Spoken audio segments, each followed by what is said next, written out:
Hey, welcome everybody to today's stream.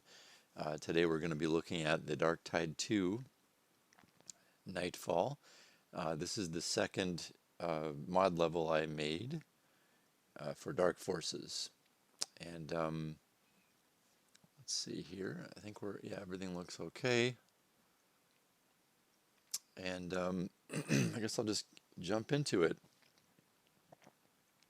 What we're going to do today is we're going to have I'm going to start this thing with a bit of a presentation about the format of this stream, and then talk a little bit about the level, and then we'll play it. And as always, feel free to ask me any questions during when we're playing it, and afterwards as well. Afterwards, we'll definitely have just a straight Q&A session about anything you guys want to talk about here.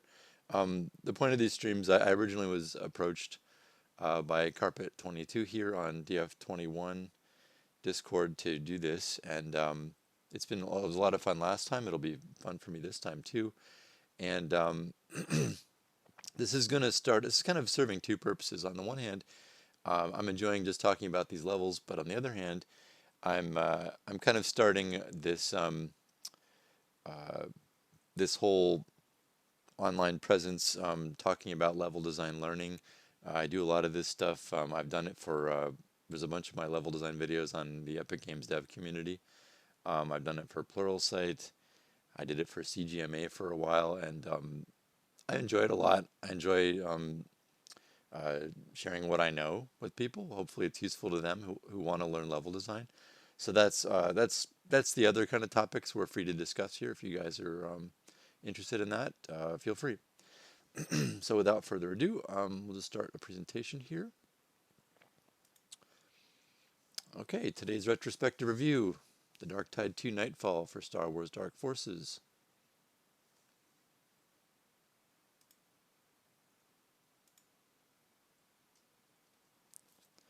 I'm your host, Patrick Haslow. I was a former commercial artist before working in video games. For 7 years, I learned level design on my own in the mod community. First for doing these levels for Dark Forces, and it was well received enough for me to be encouraged and keep going, check out some modern engines, and after that I built some id Tech games that's specifically for the Jedi Outcast and Jedi Academy games. Because not only did I like games, but I was motivated also a lot just by my love of Star Wars and the escapist fantasies of Star Wars. So when Jedi Academy came out, I actually jumped into multiplayer there and did some maps for that. After getting a job based on those maps, I worked for the last 16 years in AAA game level design. And I've worked on a whole bunch of different projects with wildly varying game modes in them. Competitive, PvP multiplayer in Wolfenstein, co-op in Ghostbusters, the video game. Homefront was like large-scale combat with vehicles multiplayer, and then also the single-player campaign. Bioshock Infinite started there actually on a canceled co-op mode, and then eventually worked on the single-player game there. For Honor again worked on the campaign, and then worked on and led the multiplayer team during season 1. And lastly, I worked on Gotham Knights, and I worked on single-player mission design in that. Although that was also a co-op game, so it's single player and co-op. So anyway, now I'm an advanced level designer still there at Warner Brother Games Montreal. So today's mission, The Dark Tide 2 Nightfall, was created for LucasArts Star Wars Dark Forces, released in 1994. For me, since I only had a Mac at the time, I didn't get it till 1995, I believe. This mission was released in 2001. I had to dig to find that release date, but I found it somewhere. Strangely, it's not actually listed in the README. That would have been a nice thing for me to do, but we didn't do that for some reason. And yeah, it was made on a Mac in DarkForge.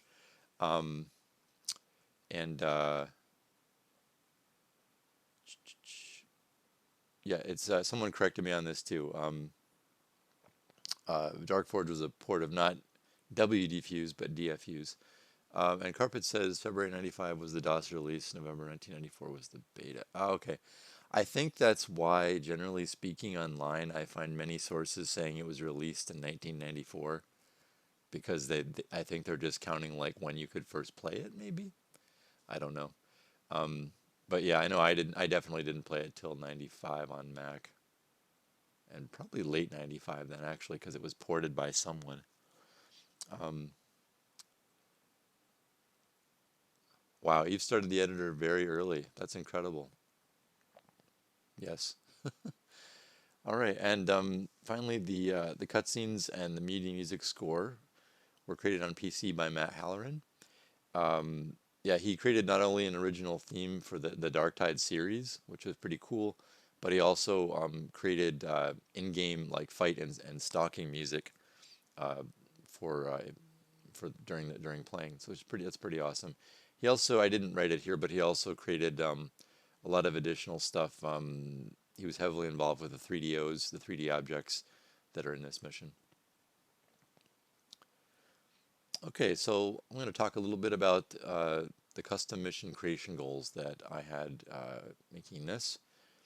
As with the entire Dark Tide series, I wanted to create an exciting adventure that entertained people with the lore of Star Wars. That meant taking a lot of the custom assets created by the community, and I wanted to maximize their use, put them all together in one level where they made sense contextually, instead of like sprinkled here and there, or maybe not in a level at all, that kind of thing.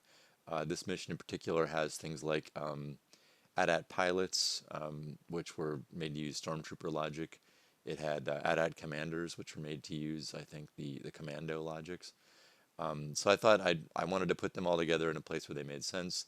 Also, in an area where like speeder bikes were, I wanted like patrol guards going around, speeder bike patrols. So we used those wax enemies as well. So we tried to mix all that up and create a story that made sense uh, with those appearances by those characters.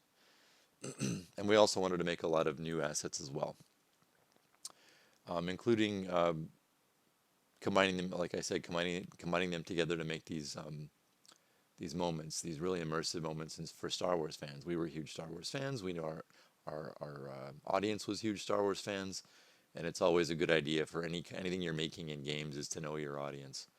Um, so yeah, the memorable moments we ended up with were the Imperial Garrison. The big like idea I wanted to play within Dark Forces was swapping the sky texture, which I'd never seen before at the time. Um, so I thought throughout the course of the level we'd have this day to night transition, and that's where the episode 2 Nightfall name comes from. Um, and also, Matt had this idea of taking. There was some mission that had an untextured 3D object of an AT-AT walker, and he wanted to texture the thing using some doctored existing textures.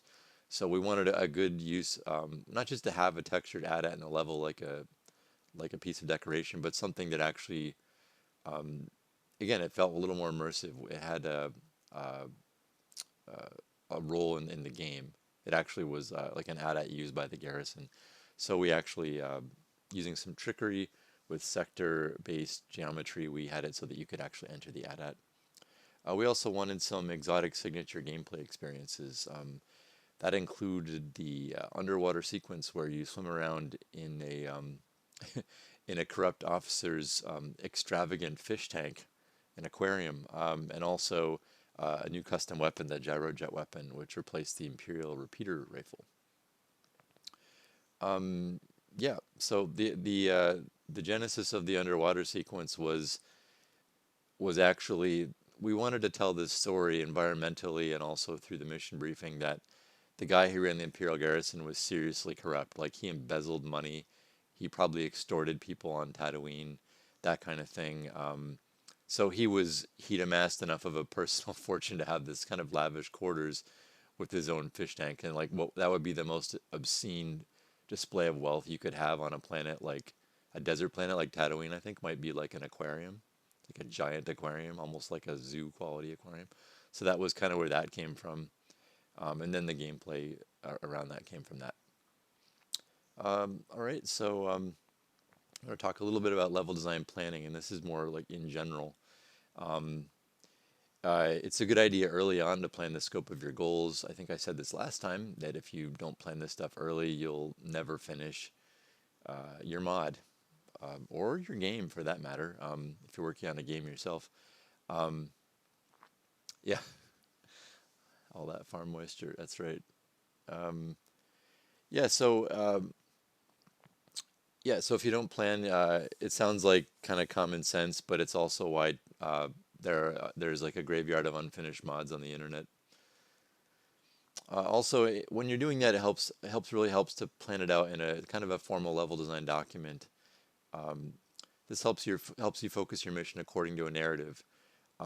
We didn't want to make a level that was just called like Tatooine, or I don't know, something simple like just like the name of a, or just the Imperial Garrison number 2233, like that kind of thing. Like we wanted to make it like there's a story. So um, that's why like you do find two kinds of custom missions for this game, and some are just there, and some are great. Like, but some of them are more the missions based around fighting around a locale, and they kind of name the level that, right?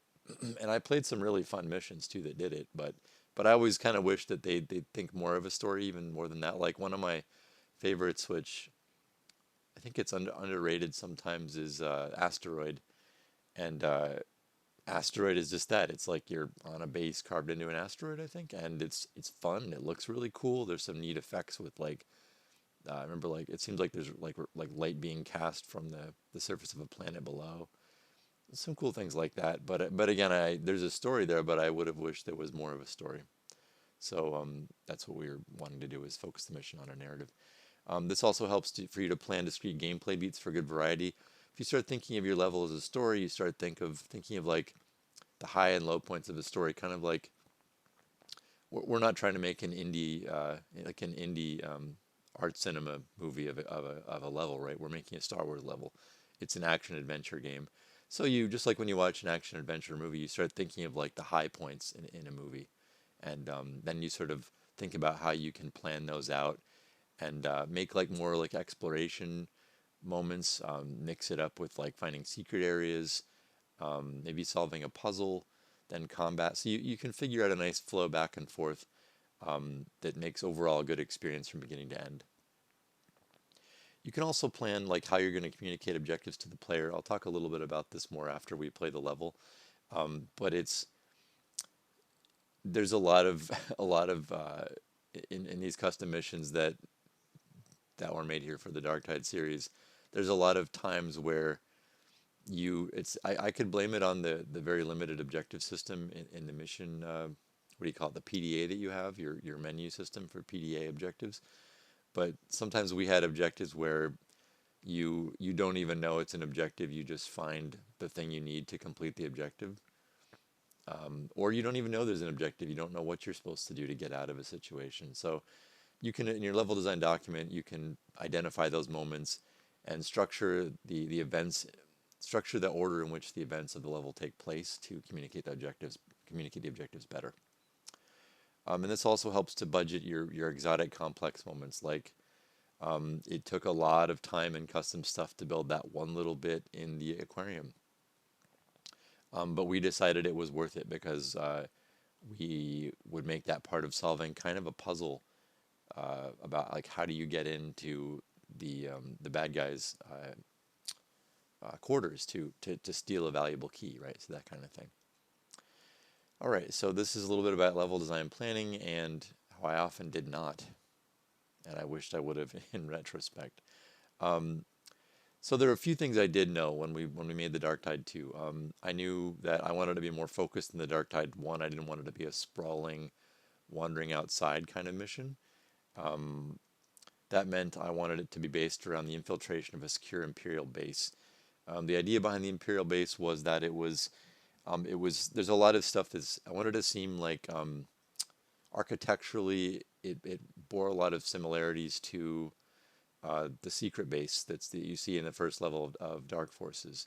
So I wanted that to be plausible, that it looked like it was built by the same people, although it looked like it had been kind of beat to hell by the harsh weather of Tatooine. Um, so yeah, that meant because a lot of the gameplay in the level was going to be inside an Imperial base, um, I wanted it to be some very intricate, detailed interiors as well. And I did know I wanted the mission to be ending on a cliffhanger, um, because we knew we wanted to do a next episode. And I mean, you could say the first one ended on a cliffhanger, um, because Jan was captured. Spoiler alert: she's captured in the first episode. But in the second one, we thought let's actually have it so the main character gets captured as well. All right, and this is sort of an overview of the level. It's funny, this map isn't as representative as the one we looked at for episode one, um, because the amount of gameplay here, like the giant areas of the outpost territory, the speeder bike canyon, and the hidden path, the size of the level there, the sort of like the size of the level in this document anyway, makes it seem like most of the gameplay is there. But that whole area in the green, the red, and the yellow is kind of like a prelude, in my mind anyway, to all the gameplay that takes place between like 7 and 8, at the Imperial Garrison and the command tower adjacent to it. So yeah, up by Area 1 is where the you get dropped off by the Outrider. That you were picked up by Dash Rendar at the end of episode 1, and there's a cutscene here that talks a little bit about that. And he drops you off there to start your mission, and you pick up some gear that's nearby on the ground when you spawn in. Then you wander through the sort of, I don't know, they're kind of like rocky pathways in Area 2, and you eventually find right by where it says 2 in the document, you find a small outpost. It's a very small structure. There's some enemies there, and there's bit of a puzzle. Like, it's a little rough, and I'll talk about this when we play, because there's guys with concussion rifles, 2 of them, which aren't easy to hit. And on top of that, there is that little outpost is locked with a yellow key door, and you have to go down to Area 3 at the bottom of the green area there to find an officer with a patrol who's carrying the key, and then you can actually unlock and go into that little outpost there, get a new weapon at 2, and then take a lift that takes you down into that canyon at 4, where you encounter speeder bike patrol, which is really difficult to fight. They are using Boba Fett logic, so they're pretty tough to fight.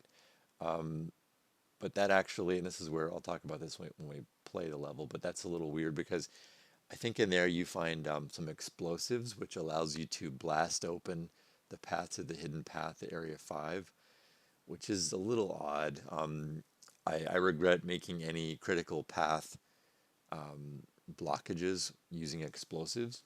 It's a little weird, unless I give you a ton of explosives. But if you do that, you're kind of upsetting the balance of the game design for the level. Like, you're giving the player a lot of powerful explosives, and they really just need to open a door. So I feel like that's not the greatest idea. I mean, I like the story of how this is told, but um, I don't like that.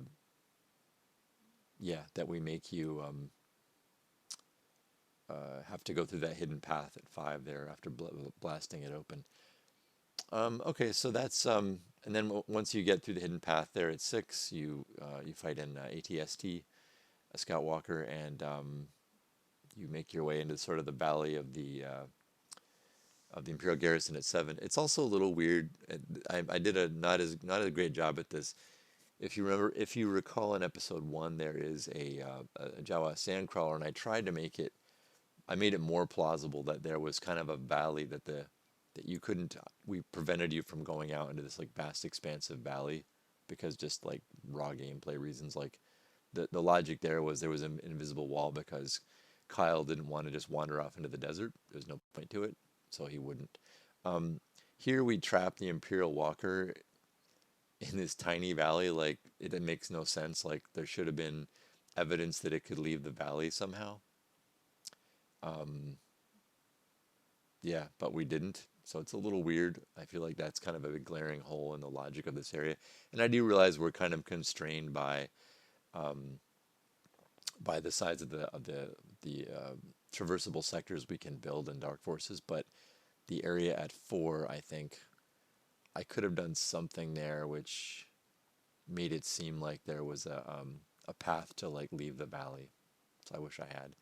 Um, yeah. Anyway, so that's and I think that area at 4 started with we were just trying to build an environment where we could put the AT-AT walker that Matt was building and just kind of see how it looked and see how fun it was to play around it and fight things.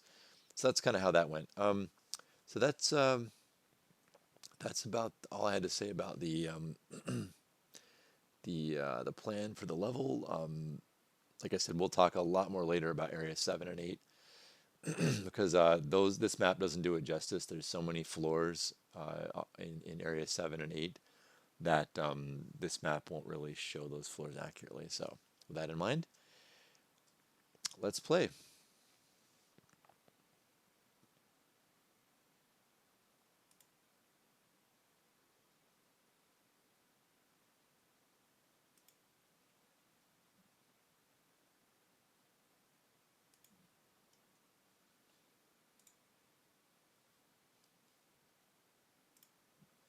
Okay, now this is going to be tricky because, okay, I can see my cursor. Good.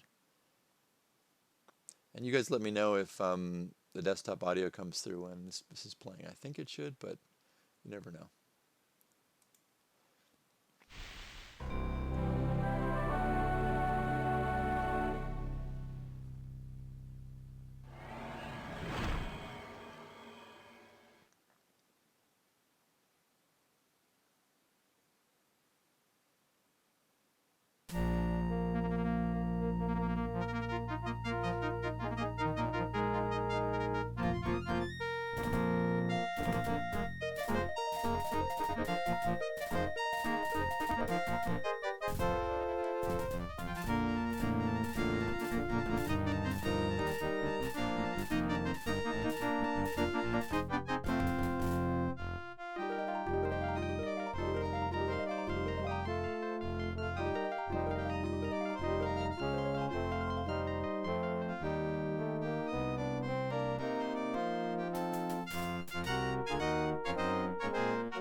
Interesting. The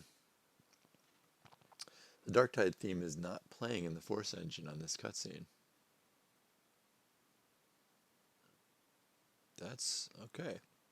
I know this place seems to play fine in Dark Forces. Okay. So let's have a look at the mission objectives after this. Hey, calm down, will ya? If Jen's been captured by Imperial troops, then she'd be at the planet's garrison. So that's where we're going. I should've what? Stuck around? I should have joined my ship. Yeah, and then you'd be captured, just like your mission officer. If any harm comes to her, I'll personally take out the Empire.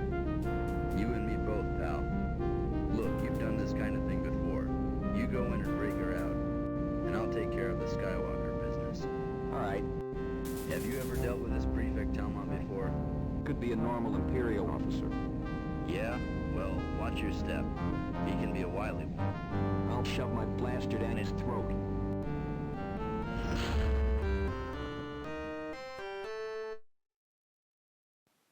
Okay. Again, cutscenes by Matt Halloran. He did a really great job with that. He did a lot of work creating different mouth poses for the the actual speaking animation, which is pretty cool. Yeah, so I obviously that's some spliced Kyle dialogue, and that's me voicing Dash Rendar. All right, here we go. Katarn, you sure like to do things the hard way, don't you? Don't get cocky. Again, there's my love of quoting Star Wars dialogue, or making quotes out of it. I probably wouldn't do it now. Don't get cocky. Tatooine may be just a dull backwater planet, but busting Jan out of there is like ripping the ears off a Gundark. Maybe this info I've transferred to your PDA will help. All right. Your mission officer, Jan Ors, was captured by troops stationed at the Imperial garrison on Tatooine. These troops are under the command of Prefect Talmont, a deceptive and power-hungry officer, and a man known locally for his corrupt dealings. You'll have to bypass and possibly destroy heavily armed speeder bike patrols to reach the Imperial perimeter. Once inside that perimeter, the garrison's main entrance must be unlocked. The detention keys will be in Talmont's possession, and you'd better use those keys before his troops shuttle her off the planet.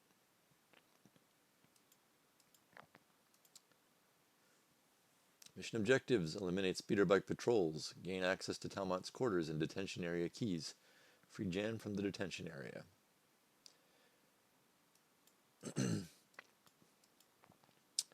So, I'm not sure if you guys can tell who that is, or if you're familiar, but if you know who plays Prefect Talmont, who plays the visual of Prefect Talmont, you can post it in the chat. If you don't know, I'll post it later. Otherwise, we'll start the level here.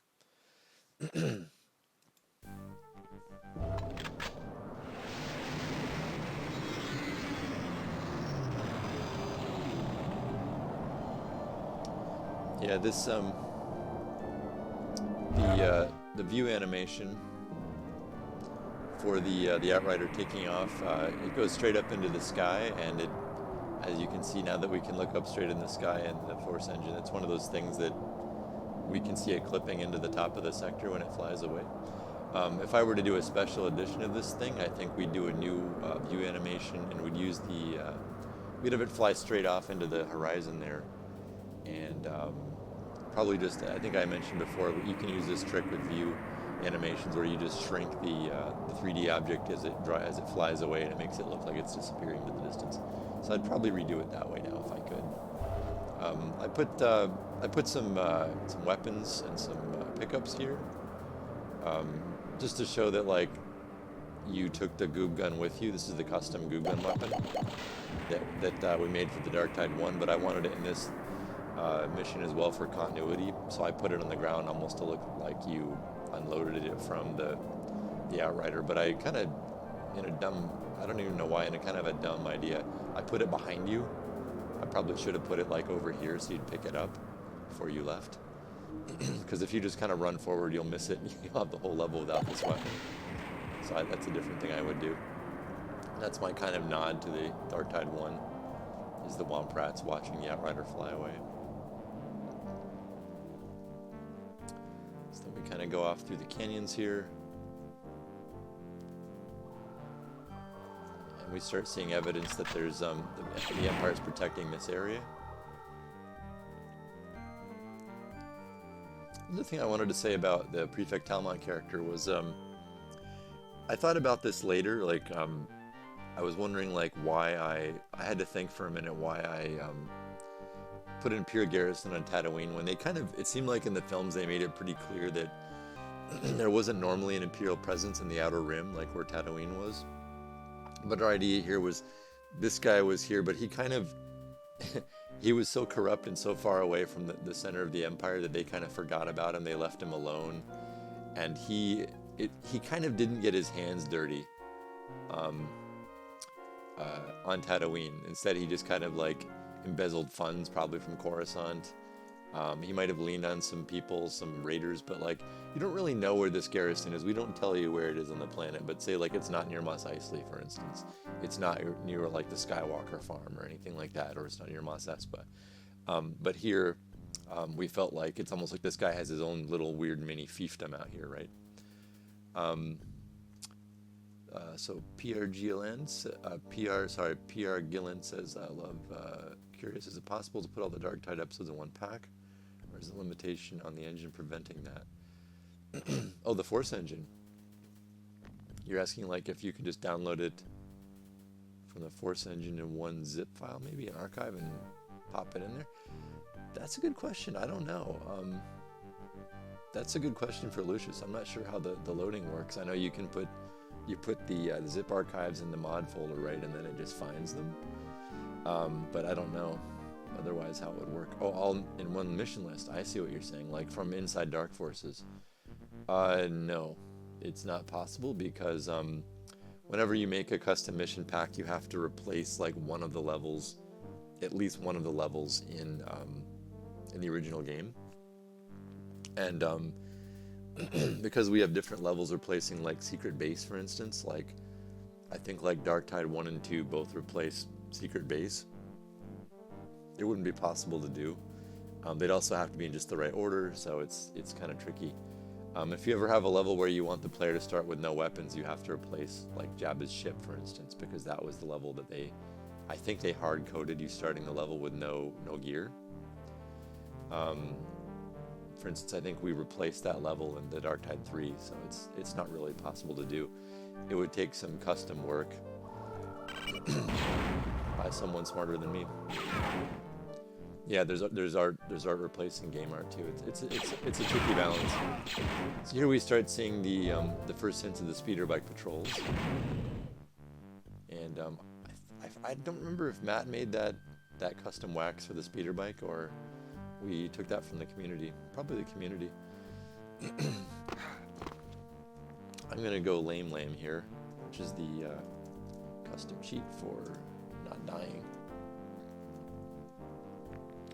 So here we see the outpost, and these guys with concussion rifles, which are really dangerous and powerful. It's a really powerful weapon to put early on in the level. Again, I think our rationale was our intended audience was people who'd already played through all the levels of Dark Forces, so they shouldn't have trouble fighting things like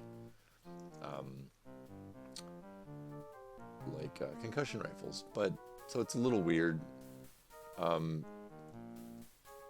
It's also kind of tricky to tell a story with the level of challenge you want, that we want to progress through, like, multiple episodes, many levels. So I don't know how I feel about this, but I think we could have done without these guys, but they're here. Also, I think it was kind of extra, a little extra mean of me to put them behind these, like, this sort of graded fence thing. It kind of makes it kind of harder to see what's attacking you. So I think I would have made a different transparent texture so it didn't look like there was a fence. Maybe just a railing would have worked.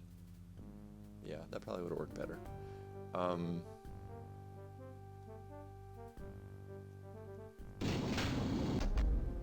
So yeah, here we go. This is kind of weird. I guess I thought this was interesting. Maybe I thought it made it seem more fortified that there's an elevator there. So you hit interact on the door, and you find you need a yellow key to open it. I think Matt made this wax here of like one of the droids you find on Tatooine. You can shoot it. It doesn't really do much. Yeah. So then you go off looking for your yellow key, and then you start seeing little glimpses into the valley, and you see your first glimpse of an Imperial Walker, which is kind of a neat bit of foreshadowing. You can also see sort of the giant, massive blast doors that guard the valley to the Imperial garrison. I thought that was kind of a I tried to arrange like little moments where you could see things that were interesting. You can also see that's something that I tried to do a lot in these levels. I tried to make it so you could see objectives before you could reach them. I thought that was some of the better design moments in oh, there's an enemy.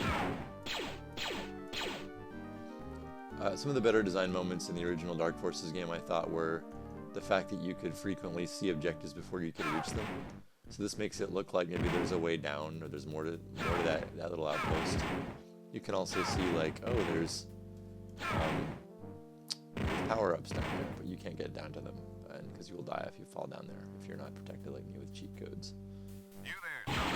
So here we see a full-on full-on what do you call it?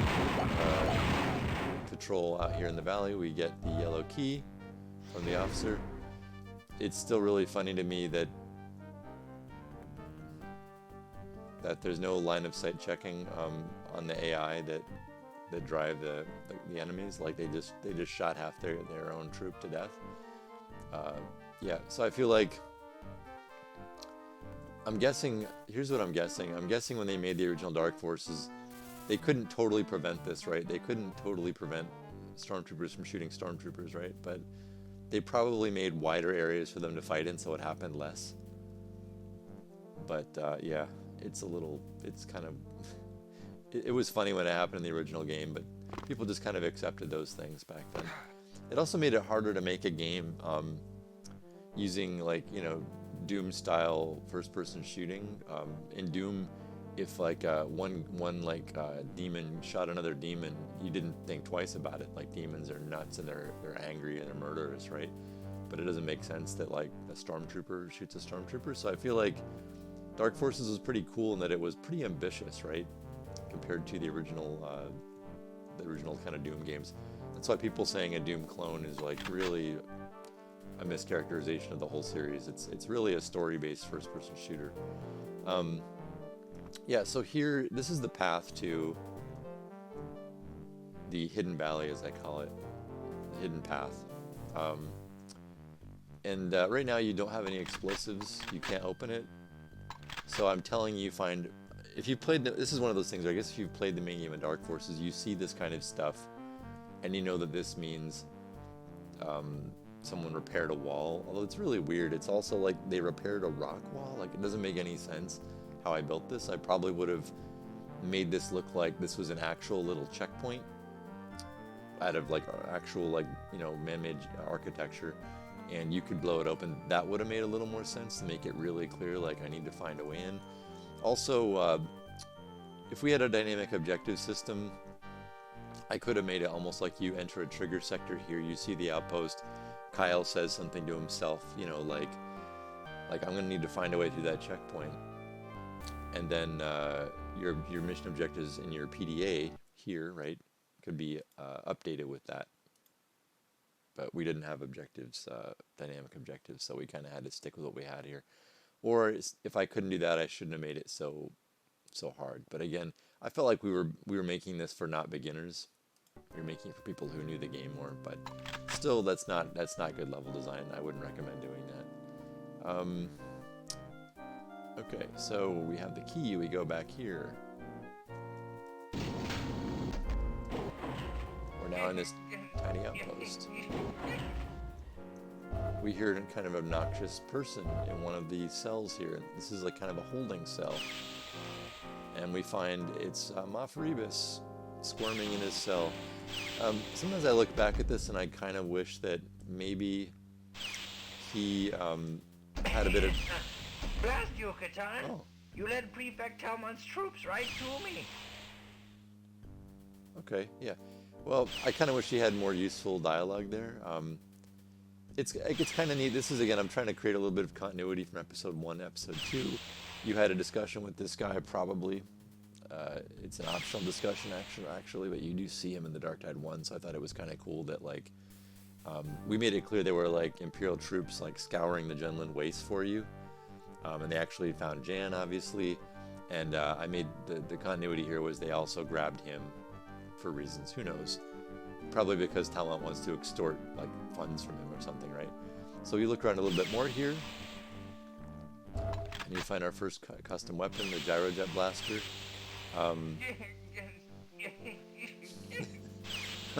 That noise is crazy.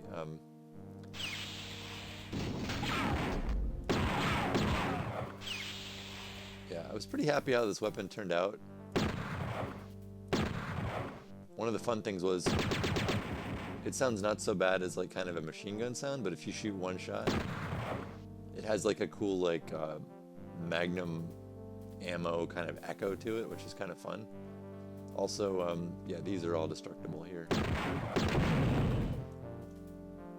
So yeah, some of the things, this is kind of, and don't get me wrong, I love the Force engine. I think like the benefits far outweigh the drawbacks, but I kind of wish it was somehow possible to flag certain waxes as not drawing in 3D. Like moments like this seem a little odd now. Like it's cool they still face you, but they don't face you on the Z-axis. I don't know how to describe that, I guess. But anyway, yeah. So this guy has a key just for continuity's sakes. Just for, yeah. Obviously you don't need it anymore. But it kind of makes it seem like all the officers at that outpost carry a key. So here, you see this area. This probably says, when you see it, you have your mines and you have a shield supercharge.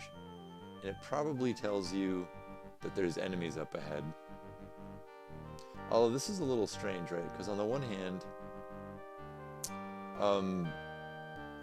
one thing I should have done differently is there are, hidden around the corner there are the Boba Fett logic using speeder bike enemies, right? I made them so, I put them in a corner so they would, you wouldn't see them until you come down here and start looking around. But what's a little weird is here, like when you see this, you think to yourself like, hey, I want to get back up out of here. I grab the mines that I need to blow up in that wall way back there, but now I'm stuck. And I guess what I would have had is, as soon as you grab these, I would have had the speeder bikes like come out to get you. But I can't really do that because, like, A, we can't tell enemies to chase you until they see you for the first time. So when I grab these, as soon as I grab them, they won't actually come out to get me. Yeah, so it's a little odd. Again, also the other thing is, I think I'm guessing what my thoughts were on this, but at the time,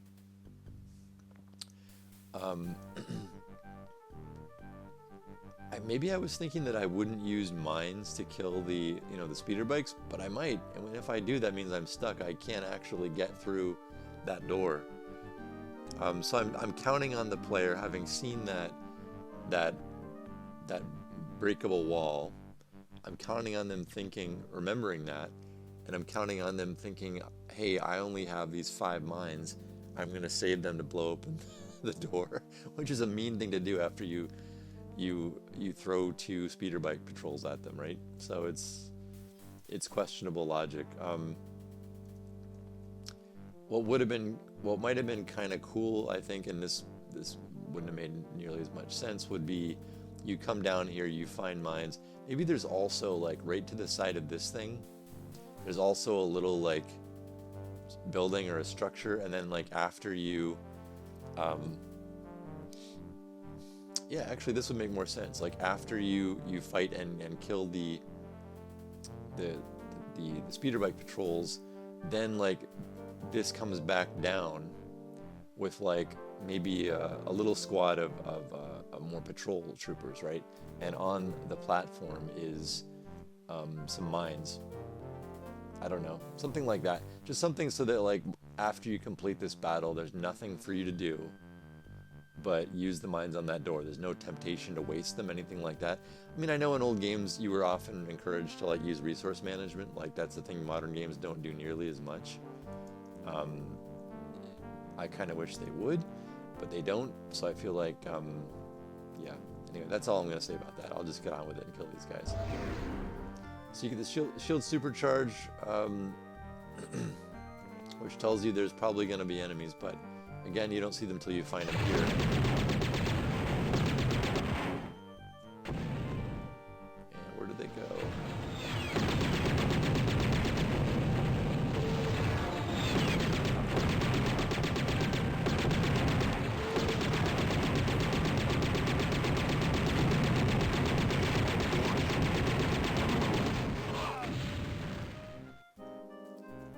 Okay.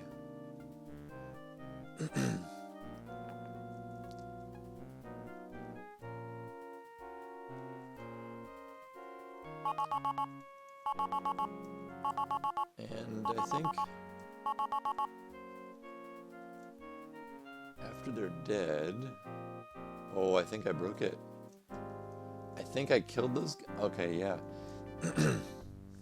Here's what I think happened there. I think what happened is they both use boss logic, right? And you can use, if I remember this correctly, you can use the logic of a boss dying to move, like, to trigger something else, right? So what I'm guessing is I had the first boss logic trigger like one condition, and the second boss logic triggered the second condition, and when both conditions were met, this elevator came down, and I think they died really close together.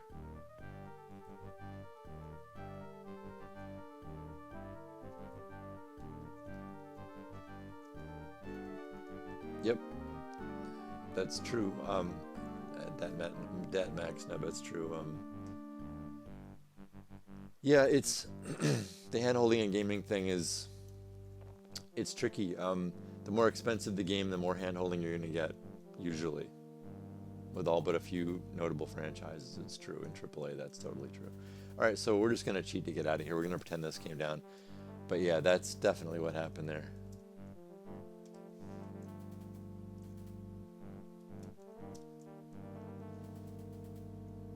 Yeah, that's the first time that's ever happened to me. And it's weird, it's probably not likely to happen. It's not likely to happen, it's possible, but not as likely to happen when, like I was cheating there, right? Like I'm invincible, so I could just stand there and take it and pin them both to a wall. It's weird they both were right next to each other. That's the first weird thing that happened. The second weird thing is I was able to pin them both and kill them like at the same time, pretty much.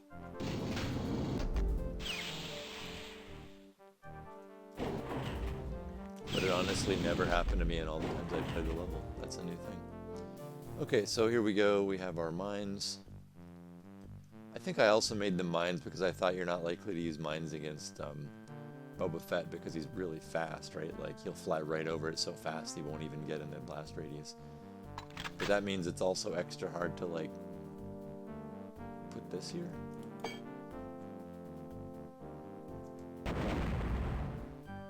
It's also, I'm not even sure why I have to go down a step to get in here, but I think that'll set it off. Oh, I gotta, oh, that's right. I think the shield supercharge turns off your invincibility toggle when it wears off. Okay, so here we are in the hidden path. Yeah, I wouldn't, in retrospect, I wouldn't have made this, like, a tunnel to go through. I think a lot of times, like, this is a very classic thing in old games, and I think it gets maligned nowadays, the vents thing, going through vents in modern games. But I don't know, like, in the Deus Ex games, I enjoyed it quite a lot, the modern Deus Ex games from Square Enix.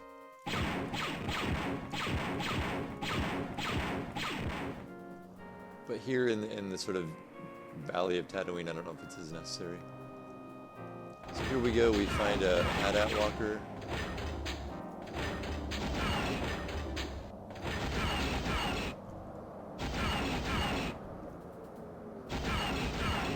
So interesting choice I made here.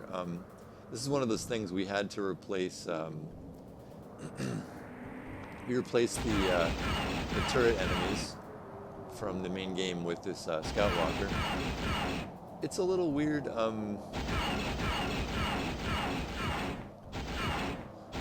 It's weird for a couple things. On the one hand, like, I tried to mask the fact you couldn't see its legs move with these kind of like lower rock things. I also replaced his, I don't know if I replaced the sound effects for the the shooting. I don't know. Anyway, yeah, we replaced the visual for what the turret looked like with the 3DO that Matt made here of the Skywalker, a textured 3DO. So what that meant was it meant we could only use this here, and then we couldn't have turrets anywhere in the, I think, in the actual garrison, because we replaced it here.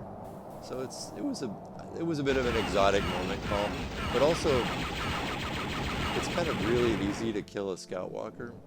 In retrospect, like, I mean, we're doing the same thing we did in the, I guess, no, we didn't do this again until Dark Tide 3 when we had the hangar bay full of the drop pods with Scout Walkers, but, yeah, I think, like, here, making this, yeah, here making this, like a Scout Walker, I don't know, it's kind of too easy to kill. I don't know what the answer is. I think what I might have done differently would be to make it you can't even kill it with a blaster. Like if you saw the fight against the Scout Walker in like the Mandalorian, right? It's really hard to kill, right? Like one guy with a weapon couldn't kill it. Like that would not happen, right? Maybe with a Dark Trooper rifle with the rockets you could, but like without it you just couldn't. So I think I probably would have had this here and make it so that somehow I make it so you couldn't even kill it. Yeah. I'm not buying that. Oh yeah, I forgot. The light's slowly fading here as I stand here. That's interesting. Yeah, so I would have made this more like a challenge, like a navigation challenge, like this thing's shooting at you and you have to find a way through a little valley while it takes shots at you. That might actually work better, I think, for this. That might be more fun if I did it again. Right, so I just remembered I'm gonna...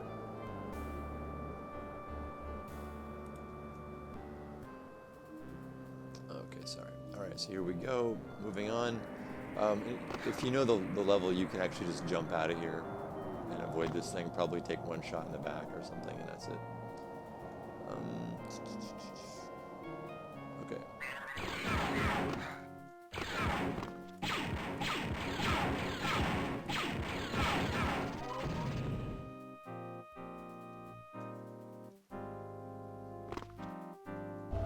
So here we are at the Imperial Garrison. Oh, I did want to just mention one thing. I forgot about this.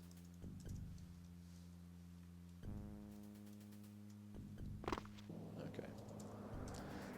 Yeah. So this is yeah, this is your first view of the garrison here. I think I got better at making mission briefings in the next episode in the series. In this one, I felt like I just have one picture of Prefect Talmot, but I felt like key moments like this might have been kind of nice in the mission briefing, like maybe a screenshot of the garrison here to show you like this is what you're trying to reach. That might have been kind of cool to see that, you know, like in your, when you actually look at the mission briefing, like there's a shot of Prefect Talmot, which is fine, but yeah, I feel like that would have been a nice addition as well. Also, one of the nice things is like whenever you're building like kind of a key moment, right, or you're building a piece of geometry where you're really trying to present it as important, it's always nice to have like a cool reveal of that moment, right? So here, what was nice about this is, and this is true frequently, especially if you have a building that exists like in sort of an exterior that I came through to reach it, is it's very easy to just position the player's entrance point from a position that really describes the shape of what you're building well. Like right here, instead of coming at this from like a 90-degree angle, you know, or a front view, I feel like coming at it from a 3D point of view helps a lot. Like you can see there's some steps leading up into it. You can see there's a second floor. I have you approach it at kind of a high vantage point. So I feel like this is still something I try to do. I try to like reveal these things in a way that is descriptive. It also shows you like there's some kind of like door up there on the second level and you don't really know what that is. It's later revealed to be like a docking platform for the AT-AT Walker. So anyway, that's yeah, I just want to talk a little bit about how I feel that and why I still think that's a good idea. So we go up front here, and I think in our mission briefing it says see.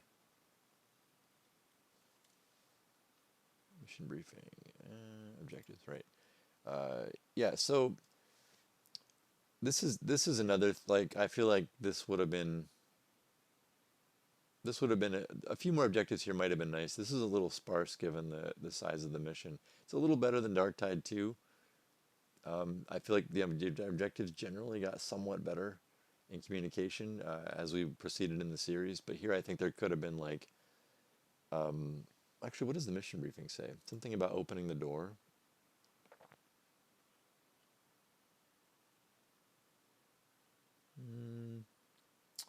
The garrison's main entrance must be unlocked. Yeah, so yeah, see, I put that here. That's kind of that's a mistake on my part, an omission I shouldn't have had. Is it says the detention keys? No, sorry, the main entrance must be unlocked, but I don't put that as a mission objective. I don't know why. That should have been there. So again, we go here,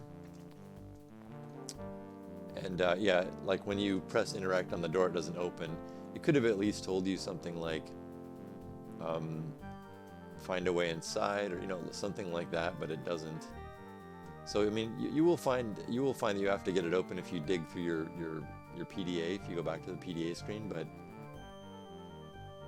without it, it's a little bit vague. So we look around here, we find kind of like a, I don't know, like an auxiliary sort of control room thing.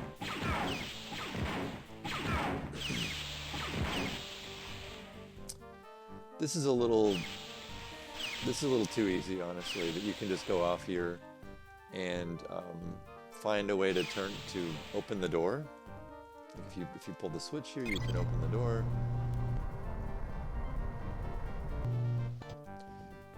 And yeah, it's interesting. It also actually tells you, at least it tells you what it does when you pull the switch. The main entrance locks. It's pretty obvious that you've already found the main entrance. You've only found one of their big doors. That seems kind of obvious. But it seems like there was no challenge to find this.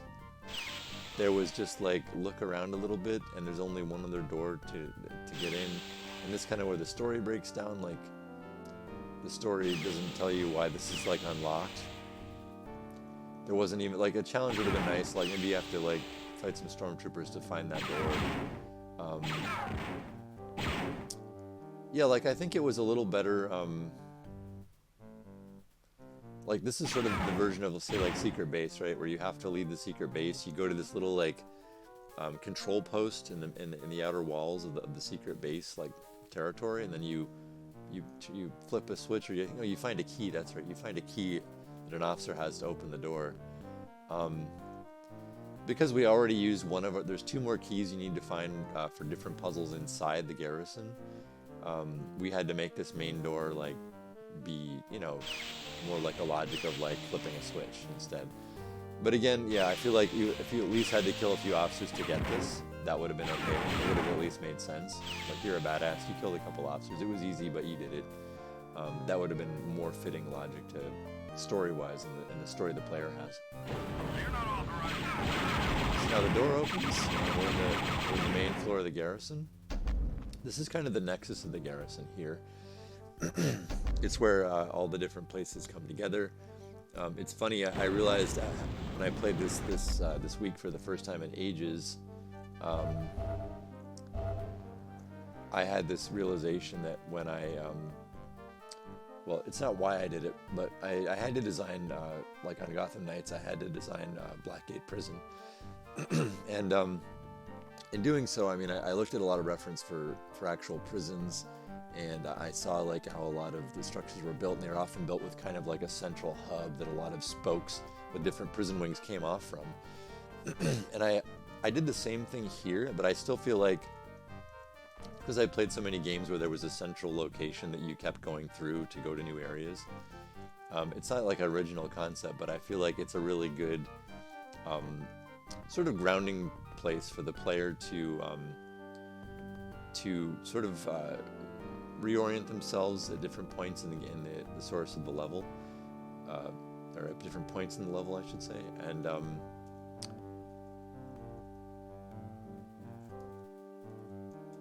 yeah, it just helps to kind of mentally map the space to have this common point that you keep re-accessing throughout the level. So yeah, so from here there's a few different things. We see like elevators to our left and right, and I tried to make these elevators. I tried to make this structure seem like not just like a bunch of sectors that are like you know, negative space that are carved out of a positive space, which is the way sector-based geometry is. I wanted to make it seem like they were part of a real 3D building, because to me, I felt like the secret base level in the original game did a great job at that. It made the interior really seem like an interior, the exterior seem like an exterior. But I feel like not every level did that as well, and a lot of custom missions didn't do it as well either. So again, like right here, when you see like these giant sort of like shafts holding up the structure, if you go inside, you actually see that like that shaft is actually an elevator shaft. Like I tried to make that seem kind of contiguous. Yeah, so from here we can do a few different things. We see like lots of switches, lots of places to go. If we go over here, say we start like we go left to right. This is one of those strange things in Dark Forces. Like sometimes there's switches that makes elevators go. Other times you just like press interact while you're standing on a platform, which is a little weird, honestly. It sort of breaks continuity. Like it seems like there should always be a switch. Like in retrospect, if I was going for what I think would be better design, greater sense of realism, I always would have put switches on my elevators. But I can stand here and hit interact and I go down for reasons I don't even know why. But anyway, we go here and we find this like really kind of grandiose, like super secure door. We hit interact on the door, which also is a thing you can do. And it doesn't open. So that we're kind of blocked. We don't know what this is. It might be kind of cool if like, again, in the mission briefing, like it says like find a way into Prefect Talmont's quarters. We don't know this leads to what I called the command tower, which you can't see on the, let's look on the map. You can't see it yet on the map, but we'll look at that later. But this is this is the entrance to the command tower and also his quarters. But it would have been kind of cool to have like maybe a screenshot of this door and the PDA telling you like, hey, this is where you're gonna have to go. I mean, you also, whenever you do that, you have to think about the storytelling logic though, right? Like, you can't have magical knowledge of things. Like, some games drive me nuts when they tell me where to go with, say, an objective marker in the world, but you wouldn't have known where to go as the character you're supposed to be embodying. Your avatar wouldn't have known, so like, why do you? It's a little weird. If you've been told where it is, like, previously by a character, or you've been there before, or there's something in the story that says your character prior to the game was at this place, and then we put a marker in the world telling you where to go. That's not weird. That's just like connecting the dots, right, of logic in a storytelling. But here, this is weird because you don't know what this is. We need a way of telling you what it is. If the PDA tells you with a screenshot, that doesn't make sense. So one thing that might have been nice there is like we have Dash as your sort of, he's acting one-time only mission officer, right? So maybe like you could have had a story where like one time Dash had to sneak in here before to steal something, like who knows, right? And maybe he came here and he had some like sort of reconnaissance data. Then we could have done that a little better and said like, you'll have to find a way through this blast door. That could have been cool. So it's a dead end for now. It's a mystery. So we get more officers. I tried to use the respawning logic so that we kept repopulating this area with enemies to make it seem like there's Imperial officers and troops normally roaming around the level. If we go here, it's just kind of a side exploration area. Surrender immediately. But we kind of surprise you, which is kind of a mean thing to do, to place the enemies behind you. I think maybe placing them right to the sides here would have been better instead of placing them like right at your back. But anyway, you come down here and we again, like trying to make this place seem like realistic. We placed this sort of almost like a garage here for the dewbacks that the officers used. I think Matt made these dewback waxes. These kind of giant waxes, they work a lot better when you place them like behind bars. We did the same trick in the episode 1 with the Banthas, right? So we wanted to make it seem like, well, we know stormtroopers sometimes ride dewbacks on Tatooine. We've seen it before. So where do they keep them when they're not riding them? We could have had them this is like a game-friendly way of showing you what they look like. And I think these waxes are made from frames of like a different LucasArts game with a at the time like a more crudely rendered 3D dewback, but that's what they're from. Make them look kind of alive. And then here we get this kind of funny moment where they're all looking away from you, and you can kill them by destroying the speeder bikes, which is just, it's more just for a bit of exploration. But this is a little weird. I feel like I could have put a cool power up here, maybe an extra life would have been nice. Like a reward for exploring, not just like looking at interesting visuals, but also like a reward for exploring. That could have been fun. It is also a little strange that the awareness distances here are such that, you know, I can only kill these troopers, but these guys don't notice. Yeah, and then this is also a little weird. I put this in here. This makes you think that maybe if you get officer clearance, you can get in. I wouldn't do that now. I would have just put like a switch you can interact with or something. I don't know. Or maybe no switch at all. I'm not really sure, but that's a little misleading. It makes you think like maybe I need to come back down here, because you did just see another door down the sort of western elevator shaft that you couldn't open, and now you see one here. So that probably was not great. There's an easy fix for it though. I feel like this is a fun, different kind of environment with some new textures. Again, when we made the textures, we tried to make everything look like it was like weathered and ruined by like the like dry, sandy, salty weather of Tatooine, you know. Okay, so again, we explored there a little bit. That was just kind of a side quest almost. Set blasters on. Get more troops, and right. So then we find a shoot switch, which is kind of an alluring thing as well. If we shoot it once, well, if you shoot it here, we actually go down. And it's not clear. I feel like this could have been improved with some markings, like maybe using one of the default symbols that Dark Forces has as like sign textures to show you like this goes to the detention center, which you find when you come down here. Like that's the detention center. That's the symbol I use to denote the detention center, right? So like maybe if this shoot switch on in the Nexus there had, you know, had this same logo on it, then maybe it would have been clear, like, oh, this is the detention center. So I look around, I find like, oh, I can't get up to this sort of, I guess this command center, because I need the red key. Also, the blue key opens that. And we found we can't open this.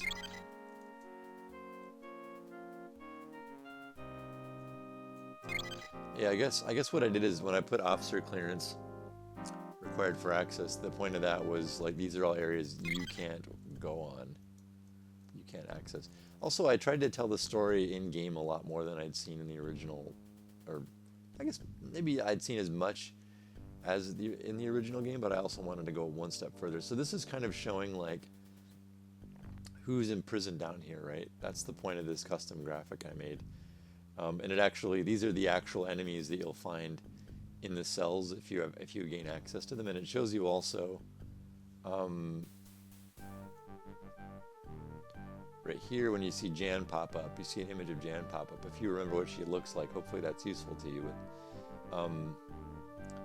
Yeah, so she's popping up to show you that she's down here as well.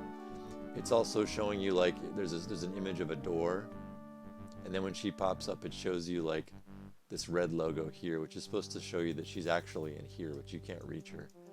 And if you go into the cell block, you find that these guys are all behind those doors. So I don't know how many people actually noticed that, but I was trying to maintain like a continuity in a sort of micro world building sense that I was going for. So this is a dead end as well. I'm going to need to come back here and find stuff. I wanted to make like exploration kind of a fun thing to do here. I didn't want you to have all the answers. You can find things in different ways. I think and there are moments here when you can find keys ahead of knowing you need the key, which I don't mind so much in this level.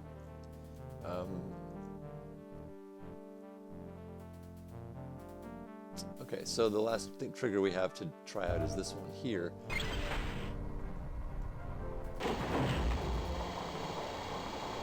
So we hear the sound of this, and this geometry like is the exact geometry is ripped, like if you know the original game, it's ripped right from Secret Base, this particular door, right? Because I wanted this thing to seem, again, like I said, it was built according to like Imperial specifications, right? Like they build these like big main elevators. That's what they do. So I have this, and again, trying to make this thing seem like a real place. This is a multi-floor elevator. I tried to make it go like to the sort of, I don't know what this area is, what you'd call it, the upper deck. But here we find some Imperial officers, some enemies that actually drive an AT-AT. Like that's an AT-AT pilot. That was an AT-AT commander. So it's kind of interesting. It's almost like it starts giving you more clues about what this docking platform's for. If we go here, we find we can't actually open this.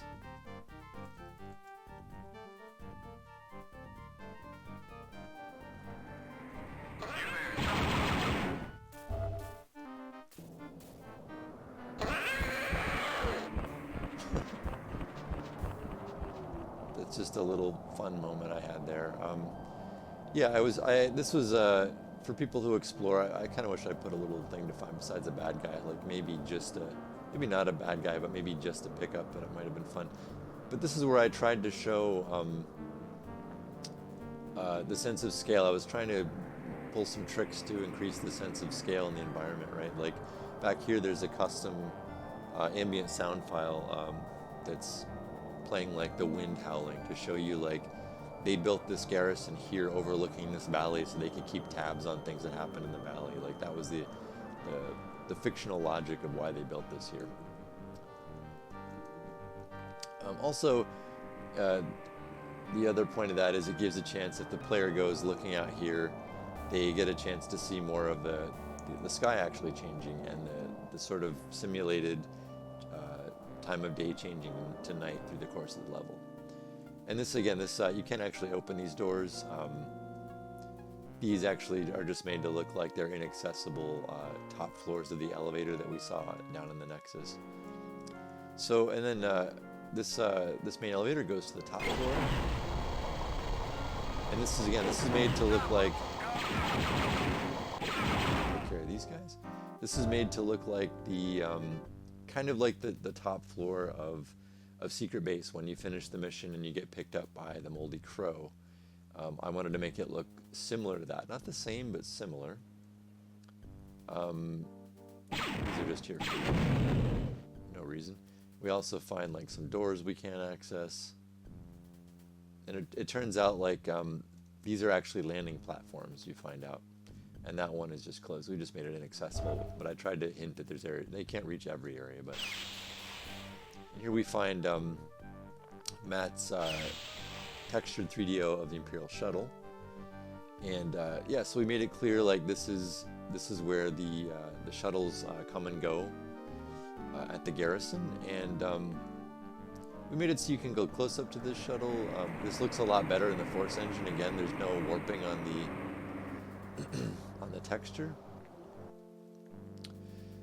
You do see the resolution, the truth of the lower resolution when you get close to it. But I do wonder, like with advanced like 3DO texturing tricks, like if you like tighten it up and increase the number of UVs, UV vertices, if you could like make a much more higher res looking shuttle. But then again, you want to watch what you do because this game is in high res, and the more high res you make things, the weirder it looks. He also did this kind of neat trick where he made it look like there were lights on the edges of the shuttle wing, and he put little wax sparkles on the edges of the wings, which is kind of cool. I thought that was kind of a neat trick. So this is kind of a neat foreshadowing. This is totally explorable. Like, you'll come here later, but you don't need to come here.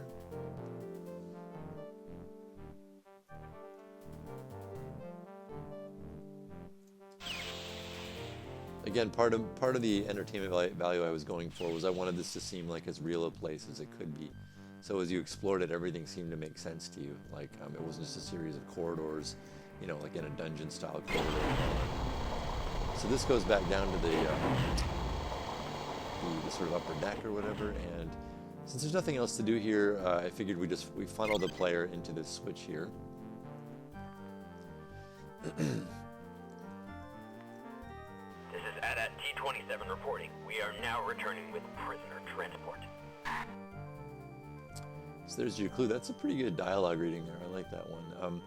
That makes it clear that something's happening as a result of what you did.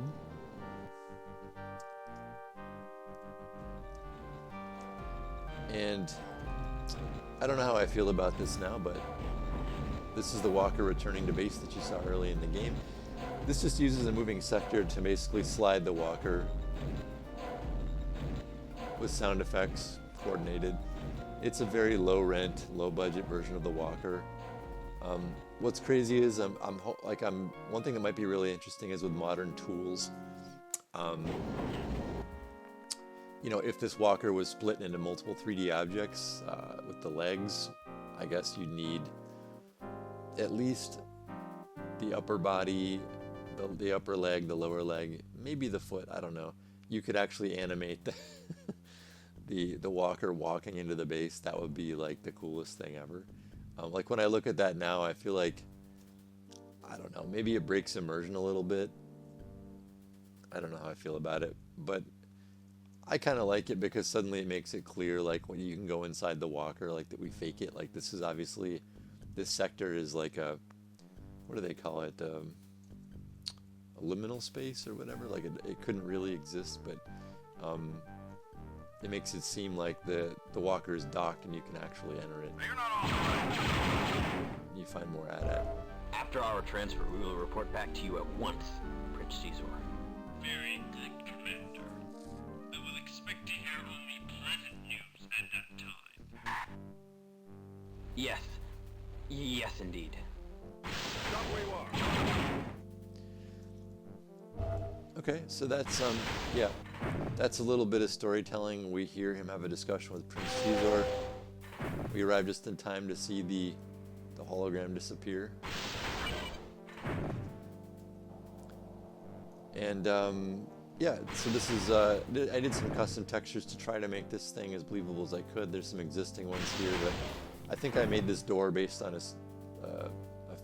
like a screenshot from the movie of what the doors look like inside an AT-AT, and then yeah, then some more textures from the main game, and we find our blue key. And this looks like we made a little yeah, I made these little wax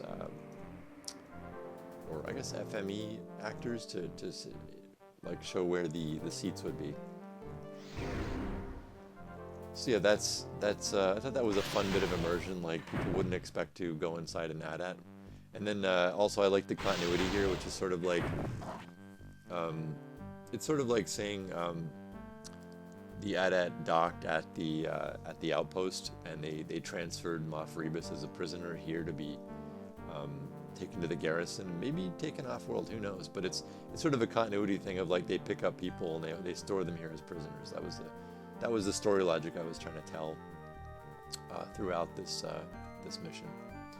Okay, so we have the blue key. So we know a couple things. One, let's see. We know the blue key opens. There's a couple things we could do, and because usually I know how to play this level, I don't do it, but if the player's curious, they might say, oh, I remember the blue key was needed down in that detention area. It's also needed in that side passage outside the base. But we know that we can now like open this detention center. And this is like, I think this is like an exact copy of like the detention blocks from the main game, because again, Imperial detention centers probably, they often look the same as what I was thinking. Even though like the massive detention center of say like Andor is different, right? But this is, I think, the way they look. Almost like a jail versus a prison. So we look around and we start seeing some of the enemies.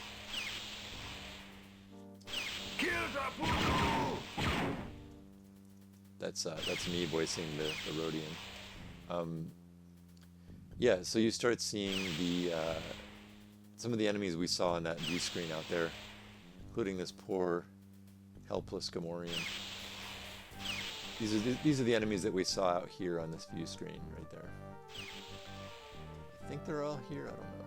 Is this guy? No, already went there. Surrender immediately.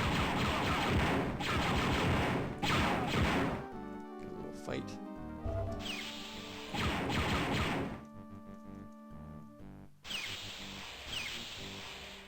So it's interesting when you make these missions, you have to really plan out, like, if you're trying to make it seem bigger than the main game, you have to really plan out where you have the different enemies. The different enemies have different, like, what's weird is in the game, everybody hates Kyle, right? They all attack Kyle, but it's like, if you put them in the same level together, it looks weird. Like, why are stormtroopers fighting alongside, you know, Rhodians or Gran, right? Like, it doesn't make any sense, but I thought, like, this was a moment where I could, like, sort of, you know, keep them away from the main story and put them in the cells, and it kind of made sense. So that was kind of my thoughts there. And again, this still needs the red key, but anyway, so we find that we didn't find Jane in any of the cells. We find this is now, there's 2 mystery doors. One is the red key, the other door here, we don't know where it goes. Whether or not the player noticed on the view screen doesn't really matter. They just know that there's a door here, and I haven't seen everything down here in the detention center. So I guess with my blue key, I will check out the other place I saw that needed a blue key.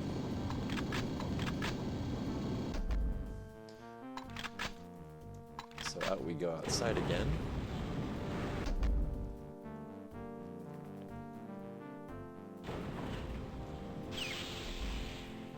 So this is the blue key door. Yep, that's right. We also included the stormtroopers with the shoulder pad thing from seeing in the films. So here we, it's a bit abrupt, but I tried to find moments where you were indoors, however briefly, to decide when to switch the sky texture. And again, some of this isn't. It's okay. Some of these transitions are rough in the sky texture, like the transition to night from this like dusky sunset is it's a little rough up there. I feel like some dithering would really help that, but it's kind of tricky to convert these graphics using the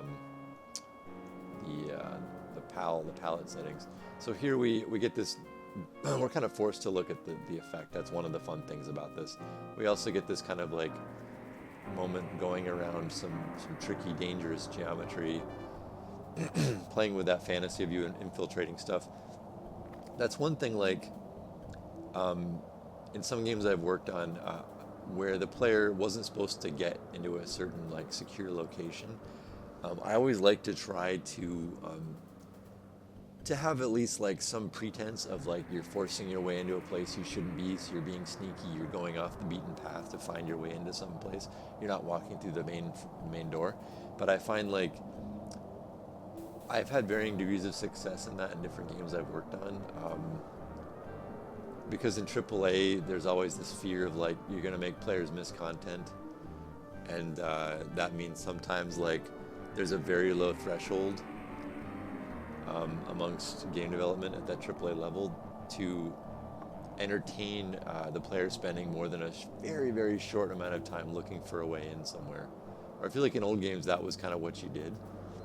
But I feel like too many games think their audience won't be able to do it, and they'll just give up on it. But anyway, like that's why I still like stuff like this when I find it in games where I feel smart for figuring it out, and I hope other people do. But again, once you found your way around this little ledge, I don't think I really needed to, again, block the main path with like a key that you can lose, right? But I did. So anyway, here we go. We drop down, and we find our way into the pristine, really clean command tower. And hopefully the player looks around a bit. They see, hey, wait a minute, this door looks familiar. Let me check this out. Now they open it and they see, oh, okay, I was here before, right? This is the way out, the way back to the Nexus. Okay. So I was hopefully I tried to make this door memorable enough where they'd remember like that goes back to the axis. So anyway, yeah, this is why this looks different than the rest of the level. This is where the elite are, the officers, the technical people, and Prefect Talmont.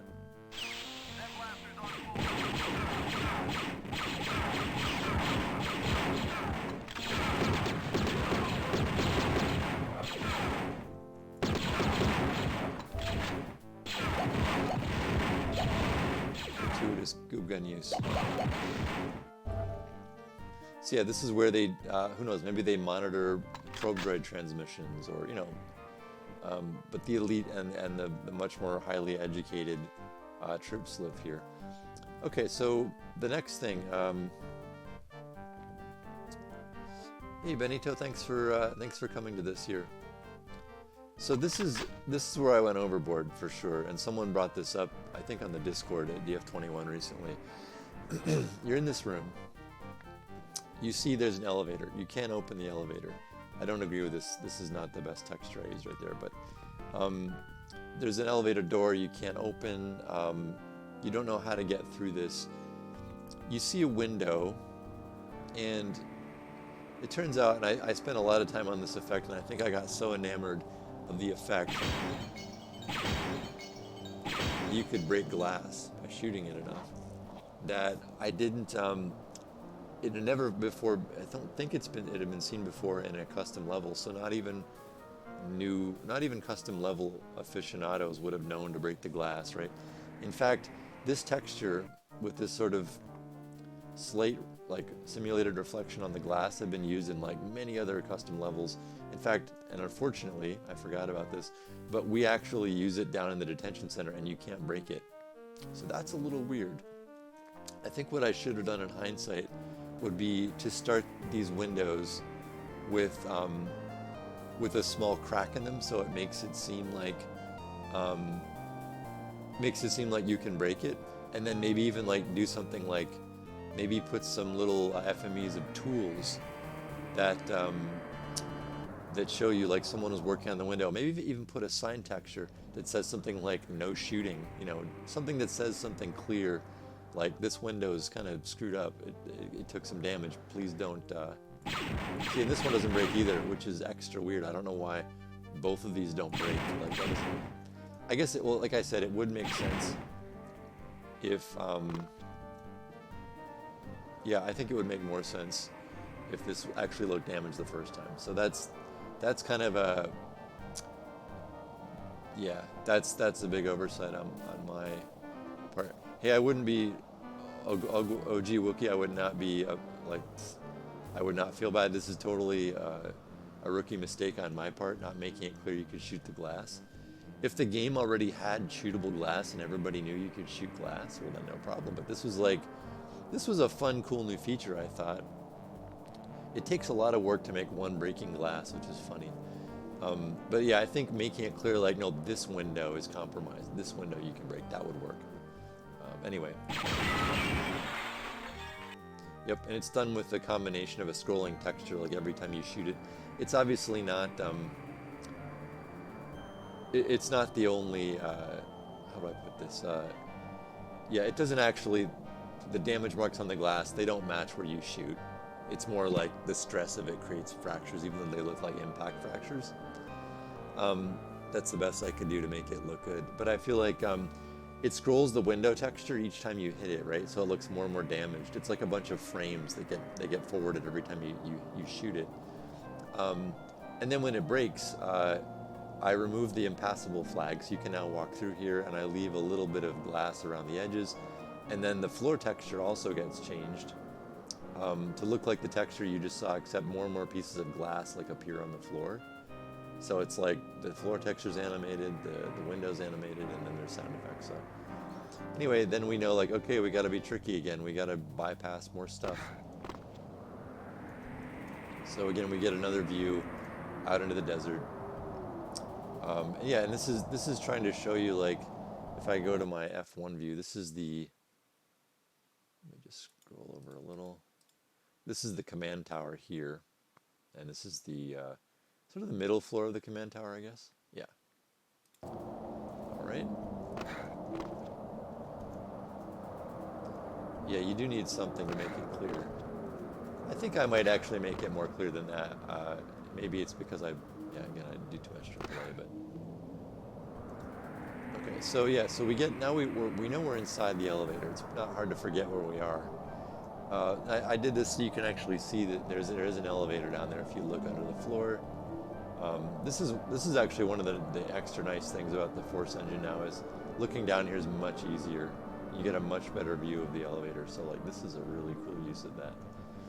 There's a shoot switch here, which makes it look like it's some kind of like auxiliary switch used only by maintenance crews or something.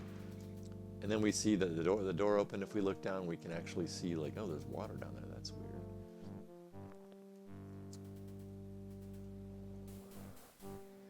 So if we go this way, we find a small family of womp rats is like taking taking this as their new home. Yeah, and this was for two reasons. One, I want you to go around the other way, and two, I thought it was an interesting storytelling moment versus like, oh, the level just wasn't built for you to go this way. Like that's kind of sad. I like it that it makes it look like they snuck in here and they live here, and Kyle's just too nice of a guy to kill them, right? That's what I thought was fun.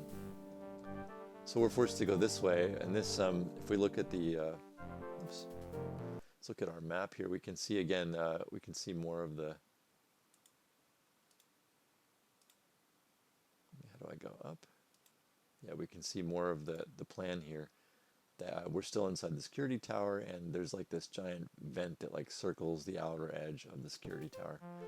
And the whole point of this, for gameplay reasons, I also again I like for you to be able to see things before you get there. But you can now see like, oh, and I think we did a what do you call it? We did an effect for a slightly animated water texture to make it look like it's undulating. And I think I'm not sure, but I think the splash effects we did that by putting a Dianoga logic in there, but we replaced it with the splash effect just to make it, that's a hint that there's something living in the water. Yeah, and yeah, it just shows you like there is a way down and it goes somewhere, but you can't reach it. So you keep going on your way, and you come across, we stop you here. We force you to stop for a good reason now, I think. Kyle wants to stop and see what's on the view screen. She will be there soon. Yes, I trust you, Harboric, and I trust that your garrison shall prove worthy of Black Sun's respect. That is why you will transfer the prisoner at once to Imperial Center. My best men are transferring her to the shuttle at this very moment. And what of Katarn? And what of Katarn? Do you mean to tell me that he is not yet in your custody? Perhaps I'm beginning to doubt the ability of your pretentious Prefect Talmont, yes? I offer our sincerest apologies, and the Prefect also wishes to... Apologies will not provide you with the simple comforts held so dearly on a world as bleak as Tatooine. The simple task of capturing a mercenary like Katarn would fare better, don't you think? Especially when my gratitude is at stake. I understand quite clearly your valuable assistance to us, Prince Shizor. We will locate Katarn and have him transported off-world immediately. I know you will, my dear Lieutenant. Otherwise, you may discover just how truly harsh a planet Tatooine can be.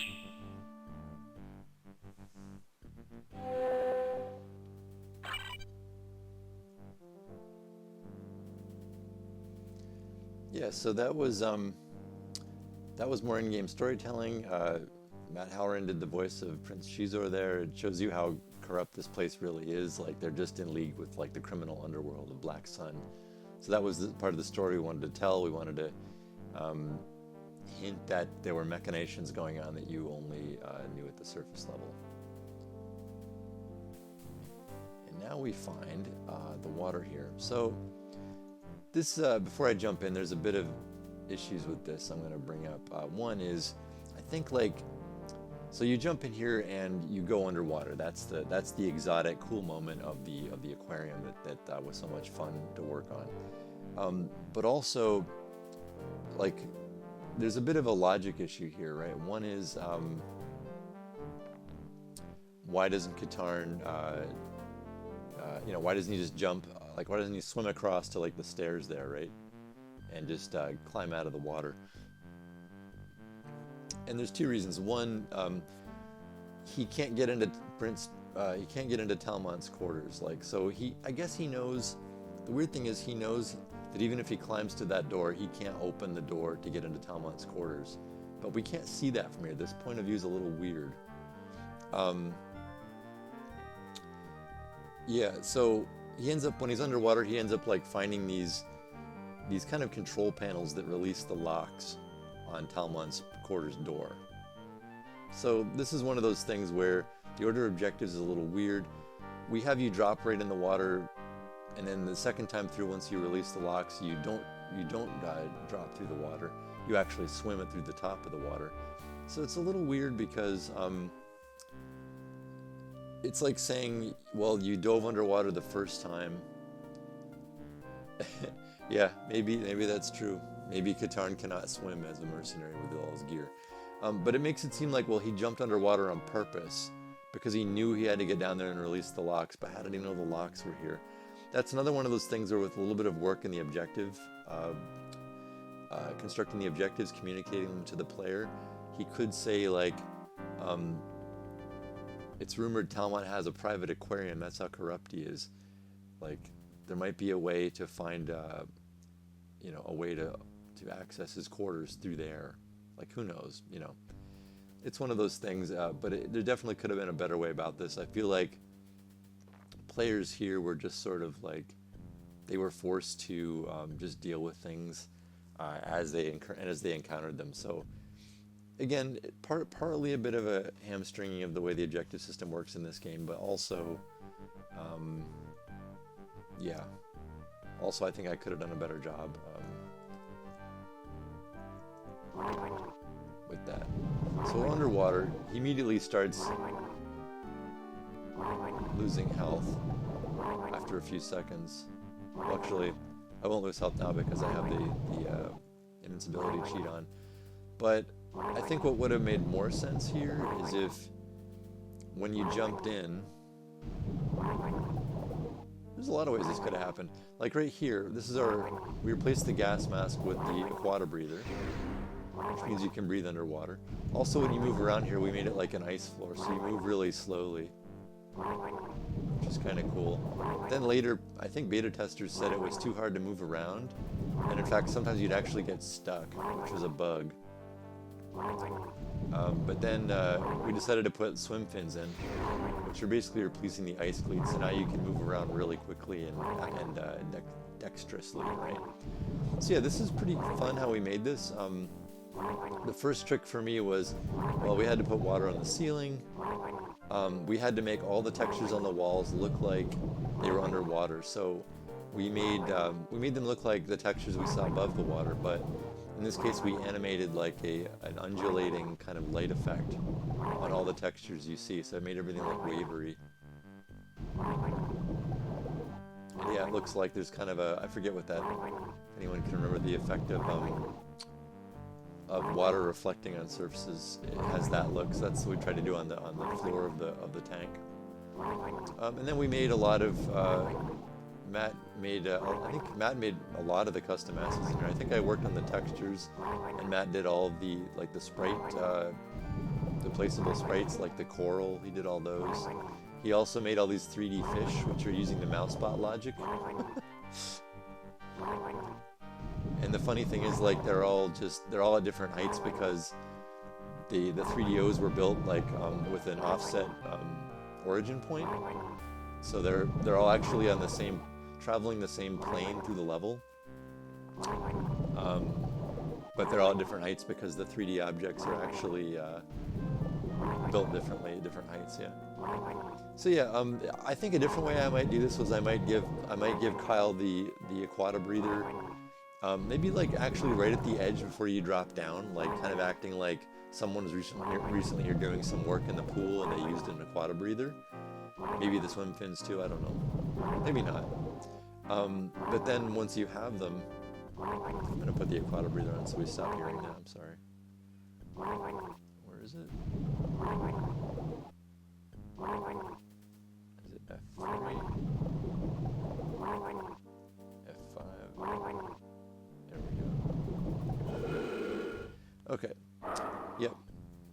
So I think, yeah, if he dropped down here with the aquata breather on first, but then like the hazard wasn't like finding where it is, like that's a little weird. Like you're swimming around going, I'm drowning, I'm drowning, I'm drowning. It might have been kind of cool to actually have like invisible Dianogas in here to make it seem like there's some like piranha fish in here, like whatever the Star Wars equivalent of piranha fish are. And every now and then you're getting bit and you hear this little like munchy sound. That might have been actually more fun, I think, and more scary. But it's a little weird, like we wanted you to be able to like see the fish, enjoy the moment here. The bubbles were a fun touch too. They actually help sell it a lot, I think. Yeah, so we also, from here, the fun thing, again, about seeing areas you can't reach from before. I don't know why Talmont doesn't see you in the aquarium. That's a little weird. I wanted to tease that, like, he's here, this is his quarters.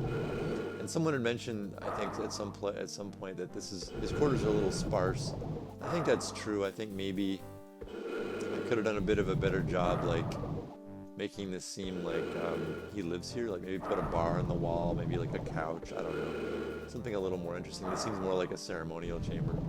So that's a little weird. But I do like that this is where he, like, can stay here and watch the aquarium. But anyway, you see the red key you desperately need, which is kind of fun too. Yeah, maybe he thinks you work here, I don't know. So yeah, you find these locks. Since you're stuck here with nowhere to go. Oh, I ran out of oxygen from my aquata breather. I guess I could have put some batteries down here too. But I wanted this to be a bit of a challenge, which is not the point. So this is like this little lift elevator to get you out of the tank, right? Again, I don't know that you're gonna know to press interact against this little door, but like for instance, there's a switch here. Anyway, this takes us back up to the vent shaft, and now we can proceed towards the water again. And this time, because you know you release the locks, I guess the fiction here is that Kyle is...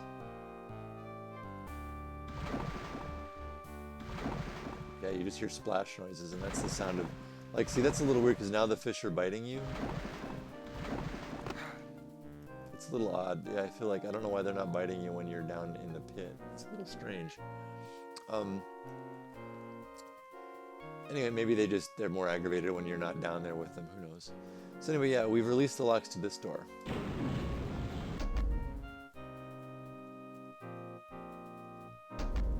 So this is a bit of exploration you can do, like, and I wanted to make this, I used the textures here from Imperial City level, the original game, because I wanted to make it look regal and almost like, you know, Talmont had the money to like import like expensive Coruscant marble or something like that and build his own little lair.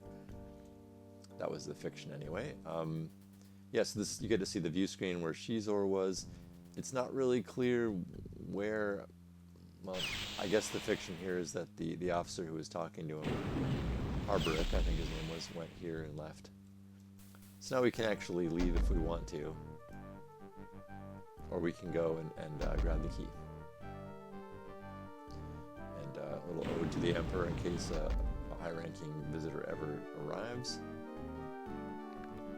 Here we get to see the aquarium from the other side.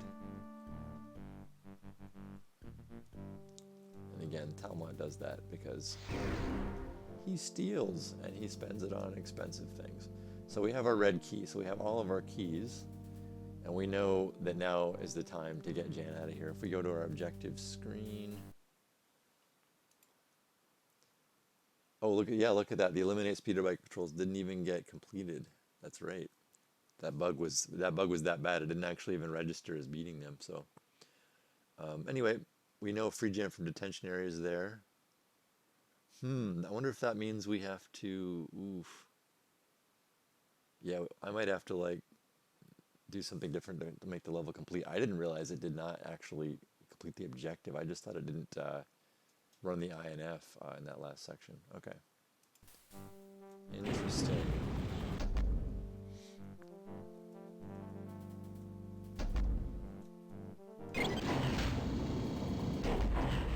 I wish there was a cheat code to complete all objectives. Is there? Anyone know?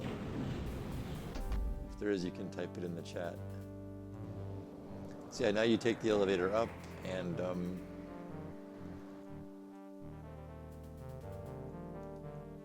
anyone? Is there a cheat code for objectives?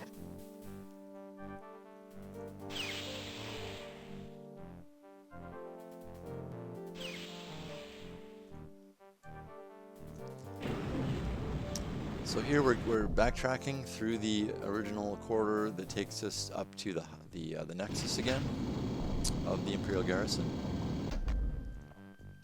And now we know we can open the door to the detention center, so we're going down to the detention center.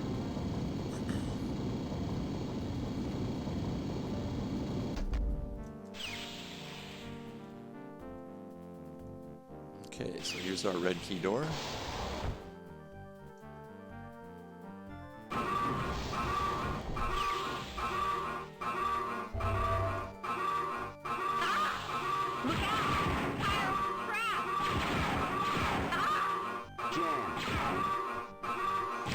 So, I apologize for this alarm sound. It's really, really obnoxious. I feel like it's okay here in this section, but I feel like once we leave here, it should be like more of a distant klaxon. But anyway. So we see Jan, this is the elevator, this is still the main elevator that we used on the upper floors. But down here, it's almost like, you know, it doesn't, for me, I can't make it come down here because I'm not an officer.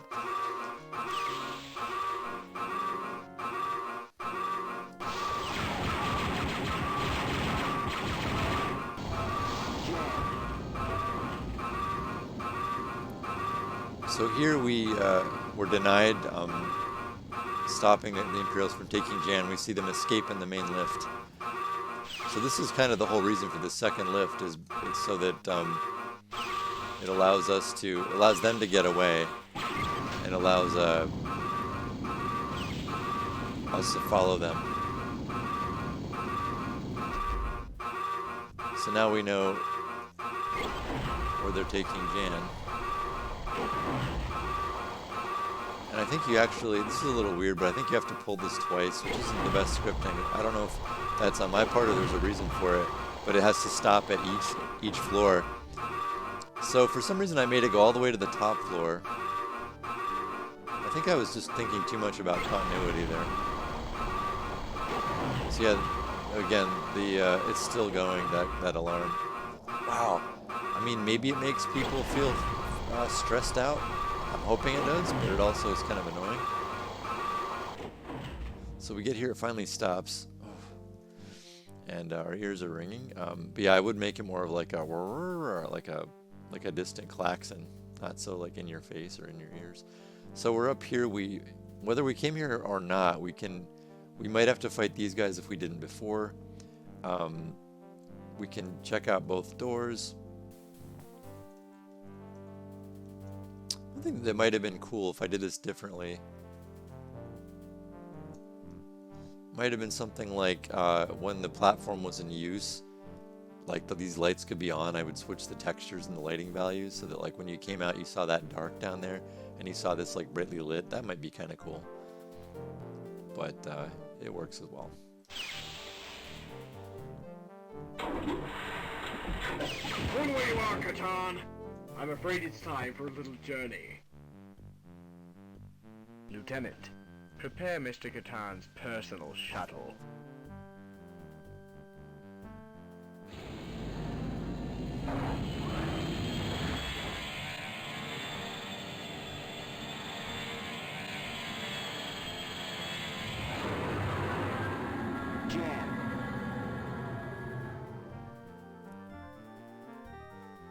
So that's the cliffhanger ending. Unfortunately, the cutscenes won't play because I didn't realize that first,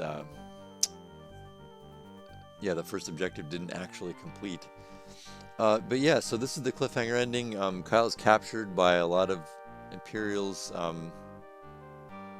I feel like looking at this now, I think to myself, like, I mean, I know I use the artifice of, like,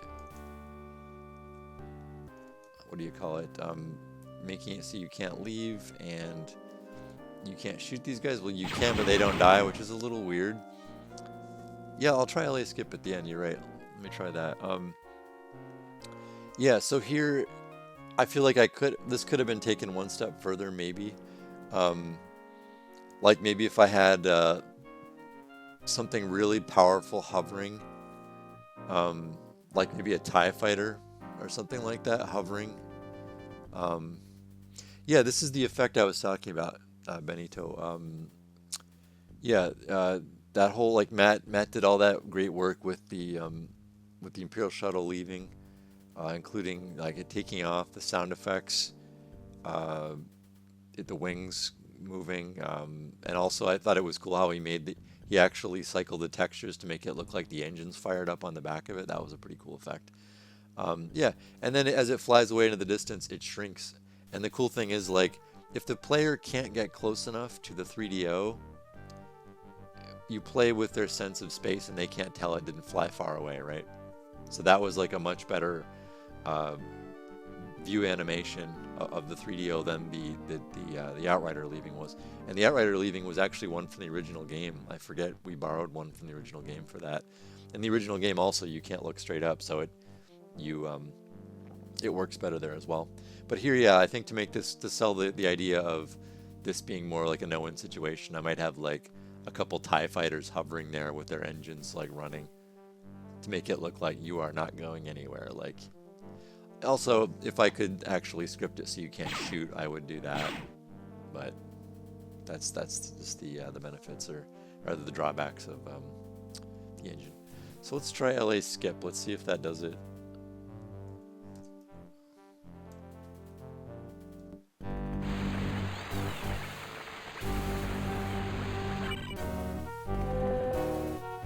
Well, Prefect, I assume Katarn has finally been captured? Yes, my prince. The plan worked perfectly. Of course it did. His loyalty to her is almost as well known as his remarkable resourcefulness. Don't delay. Have him sent to me immediately. The shuttle is leaving as we speak. Although I don't see why you had me send you the girl separately. Insurance, Prefect. Just in case Katarn's reputation proves true once again. Of course, such a circumstance would hardly warrant a favorable reward. I assure you, my prince, you have nothing to worry about. I have some of my best men watching him. Plus, I've made some other arrangements to ensure his arrival. He won't escape.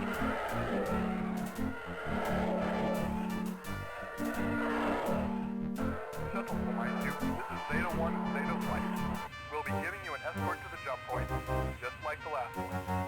Confirmed, Zeta 1. This is the formation. Good to have you with us.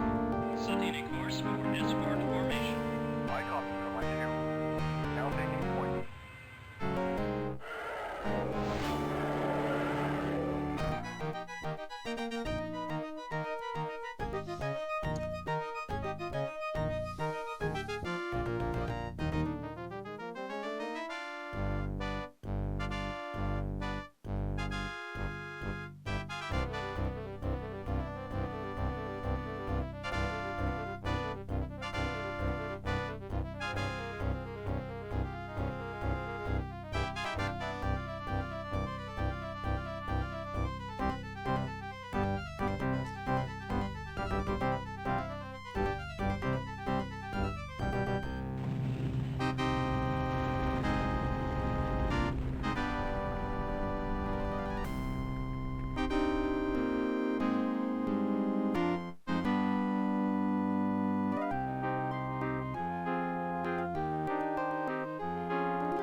Okay.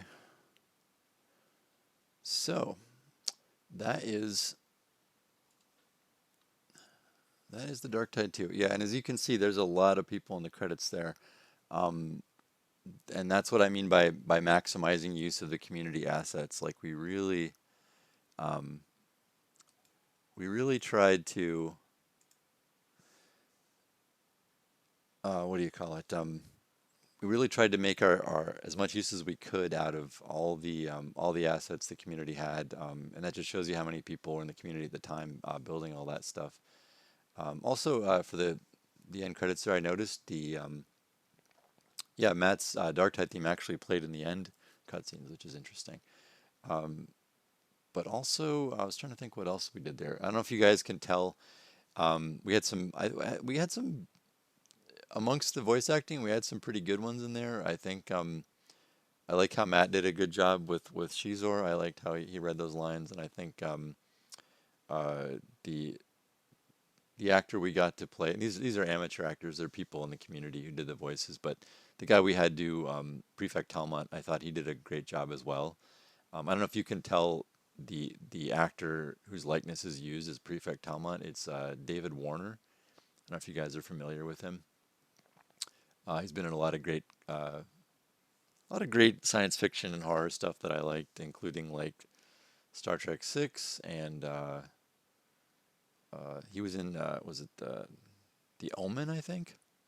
Anyway, a lot of classics, a lot of good stuff he was in. But we used his likeness for Prefect Talmont, and we also we did again. Matt did the lip syncing animation for that, and a mix of other LucasArts games spaceship stuff for the spaceship scenes, and a lot of clever, well, not clever, I guess, but we use a bunch of screenshots of places in the level, like Talmon's view screen room and the landing pad. We use them screenshots of them doctored, a lot of paint overs of those screenshots used for the backdrops for each of those cutscenes, just to sort of again get a real sense of continuity that what was happening was part of the world you just played. So it like was the tail end of that immersion. Really, that was the idea there. All right, so I'm going to kill the Force engine here. I wanted to talk a little bit about. Let me just forward this. A little bit about some of the plans here, and also this is if you guys have any questions based on what I'm saying or about anything else.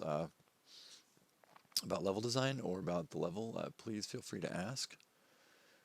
But let's see what I have here. So yeah, this is the area I talked about where it's the Imperial garrison. And when I talked about the command tower, it's over on the left there. And I'll just kind of go over the objectives. But I was trying to get the sense where the place felt like a real place, like not just you knew where to go, but it felt like it was grounded in reality. Benito asked for the ship. That's the effect you were. Oh, sorry, you already asked that. I'm sorry. That Max Snub says I got some from Carpet 22. How difficult was it to design the day-night cycle? Ah, that was one of the easiest things in the level.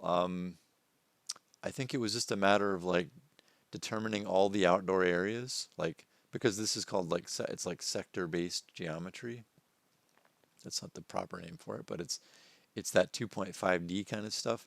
We had to find like all the exterior areas that needed light levels changing, and we connected them to a like an invisible sector that had scripting in it that was like kind of the slave sector that gradually like reduced all the light levels everywhere else in the across the board. And then we kind of knew like it's fictitious, right? Like it wasn't like an open world natural day night cycle. It was more like it's more like a typical action adventure game where things happen through the course of the level. Like when I worked on BioShock Infinite, um, that level starts like in the brightness of midday or something. That whole game starts like in the brightness of midday, but then like later it gets into like golden hour, and then it gets, it gets into night and all this. But it happens like over time, like and if you just stop the game and there's no enemies around and you stand and watch this in either in BioShock or in this, like nothing's gonna happen, right? Like it's not gonna continuously change. Although I was surprised, I forgot, but I was surprised to learn that the light levels will go down a little bit if you do wait around a bit, but the sky won't change. It's like it'll only change so much. But then we had key moments where I knew where the player was going to be, where they couldn't see the sky change.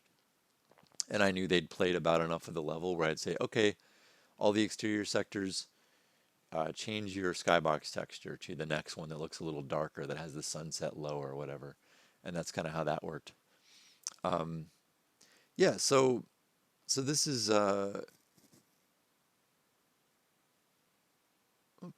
somebody new. Hey, Happy Rohit, nice to see you here. Thanks for joining. OG Wookie says, how would you compare your experience level when you made the first 2 episodes to now? It's vastly different. I think I'm not sure when you joined this stream, but earlier I was talking about how I would do things differently. I've learned a lot. On the one hand, like I feel like what's interesting is this is now a really old game, right? But what's interesting about it is it's the first game that allowed you to build like one of the first games that allowed you to build like story and shooting together, and they gave you the tools to do it. And uh, not to knock the original community editing tools, but I mean they were rough. They weren't like using like an Adobe product or something really polished, right? Or an Autodesk product or whatever. Um, so it was rough. There were a lot of crashings. You had to find a lot of workarounds to make things work. Um, and so that got me, it got me used to, I guess, the kind of tools you'd use making games. And I feel like I've taken that experience from them, applied it now, and I have a I now know what I should expect in my mod tools, right?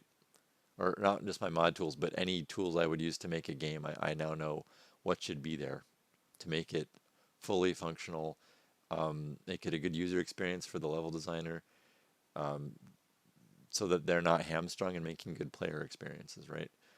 Um, Also, yeah, I learned about organizing objectives and how they tie to the story. Like I said, I tried to make things in here. Sometimes I tried to tie them to the story, and they were tied pretty well. Other times, they were more. I found like a very loose reason to have them. Already, I think I got better at it in this episode 2 of The Dark Tide versus episode 1, where in episode 1 I talked about deleting um, an entire section of this like the outskirts of a bandit lair, bandit lair. So I feel like I learned a lot there. Okay, yeah, you joined just before you dropped in the command tower. Okay, yeah.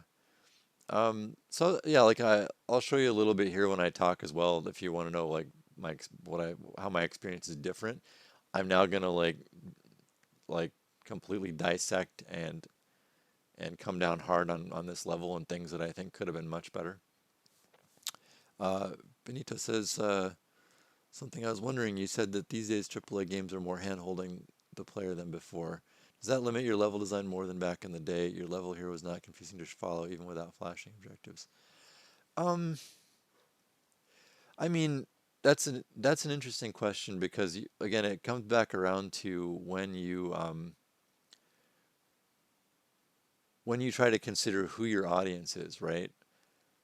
Uh, like for instance, I mean, probably the gold standard now for difficult but beautiful games. It's like probably From Software, right? Like the Souls games.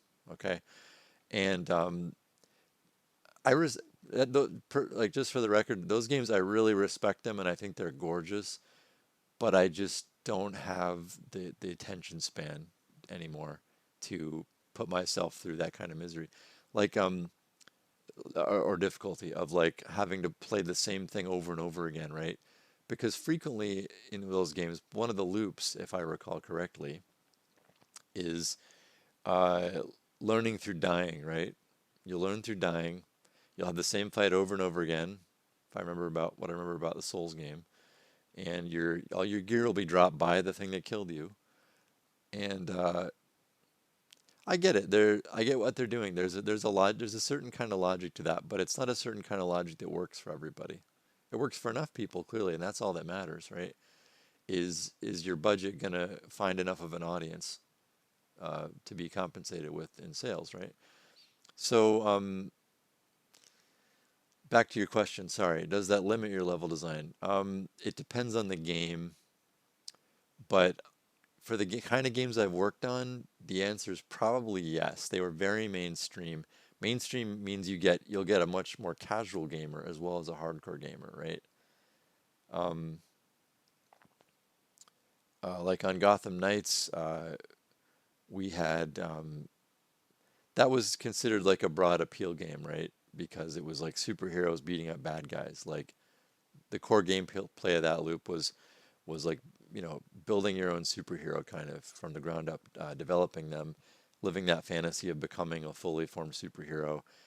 So because that's the loop, it's not going to be as much about complex navigation. It's not going to be as much about um, puzzle solving. We did have puzzles in sort of the the main story missions, which were outside of the open world. They were in these kind of dungeons.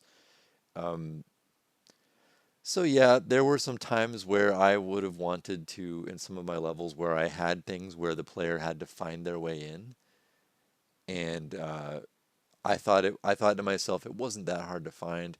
You were still kind of funneled, like there were only so many places to look to find your way in somewhere, and sometimes even like because we had a grapple mechanic in that game, you'd have a UI like appearing on things in the world where you could grapple to. So I felt like there were so many ways it would have let you get in that it would have been fine. But eventually, like when I finished, I had enough work on the level, and I decided to ask if I could put my attention elsewhere in the game. And when I asked that, I handed off the level to somebody else, and I found, sure enough, when I went back and played it before it was released, the original the original discovery, the small discovery path that I had to find my way into this place was gone, and you went through the front door, and I was kind of like, ugh. Like that still kind of stings me to this day, but I understood it. Like I wasn't in charge of the game. I'm not like I wasn't a director there, so that was a director call to be like, hey, this is kind of too much for our. That's my assumption anyway. That this is kind of not the audience we're going for. So it's not the main point of this mission. So we're gonna have you go right in through the front door. So that's how it kind of limits where you can go. Also, I had a tricky time with designing the Blackgate mission too, Blackgate Prison in Gotham City, right? Um, because in my mind, the fiction of that was kind of like here, where um, I thought, well, it's a prison. I can't just be walking through the front doors of everywhere in the prison. So I was constantly trying to think of ways, kind of like here, where you found work the part of the adventure fantasy was you were smart. You found ways to sneak through places to get you past security checkpoints and stuff in the prison. And it's like a lot of that stuff got cut out, and I'm a little sad about that too. Maybe I'm wrong about that, but like again, it was not deemed like that was the audience we were going for. So it's a judgment call. I think you need to pay attention. A lot of times you come up with answers about this stuff in playtesting. Like um, at every studio I worked at, we had either internal playtests where you watched your workmates play your level, or you watched just blind playtests where people came in and they signed up for it, and they played your game for a while, and you watch videos of them playing your game. You watch uh, depends on the software that's being used with the testing department. But sometimes they literally, in testing a game, they'll literally have blobs like showing you where their eyes are looking on the screen. It's eye tracking, right? Which is kind of cool because it lets you see like how they're interpreting what you put on screen for them. Um, so I feel like I try to like I try to watch those playtests and I try to use that to limit my level design, right? As far as my freedom goes. But it's not always my call. Directors are there because their intuition is trusted, and as a level designer, you have to follow that direction, typically speaking. So that's kind of how that works. But I'm glad you were not confused. I still like again, I still apologize for that broken window. That is definitely that is over the top right there. Especially because what's also weird is it's literally the reason, like when I talked about you not wanting to wall off content from your players, right? Expensive, complicated, fun content. And what did I do? I made it a very fun, expensive moment. It like breaking the window was actually supposed to be a cool moment, and I hid it away from you. Okay, so here we have the sort of the main. And so this, the levels, the way that I constructed these 2D maps here to look at, they don't really match up completely with the logic of things. Like for instance, you have to go down the elevator at C here to get to the command tower. But I tried to show where a contiguous uh, path of movement. Right. So on this, when you get to the garrison, you first see, I hope, what's weird is it's not necessarily true that you try it out, but you try to open the scripted door at location 1, and that's the main door, the thing that I said should have been in the objective screen, if you recall. It wasn't there. It didn't actually have that as an objective, but it should have been there as an actual objective. Yep, no problem, Benito. So yeah, so then you can see the other purple square at 1.1. That's the sort of override switch in that little side area that, as I said, was a bit too easy to get at. It should have had at least had a few officers in it, maybe be a little bigger for a small scale firefight. I think in Secret Base, the little side area where you find a key at least has like 2 stormtroopers, 3, and maybe an officer. So there's a little firefight. So I could have at least done that. That would have been a better smoothing out of that. Dat Max Snub says, "What tool did you use to animate the ATST AT?" There was no tool whatsoever, my man. Um, that's why I kind of was sad about like the fact that the AT legs weren't moving. Um, it's in a giant sector that slides across the level. That's all it is. A giant moving sector that slides left to right. It's a trick I use a lot. In fact, it was used. It was used for the ATST, for the AT-AT. It was used for um, those weird scavenger flying vulture things that flew around from behind. Yeah, right. It slides and elevates up and down. Yeah, it does. It's an elevator that it's a 2 class elevator. I forget what they're called, like scrolling, like horizontal scrolling, and an up down elevator. I don't know what the official names for those are, but that's how we faked it. And that was not a very well realized version.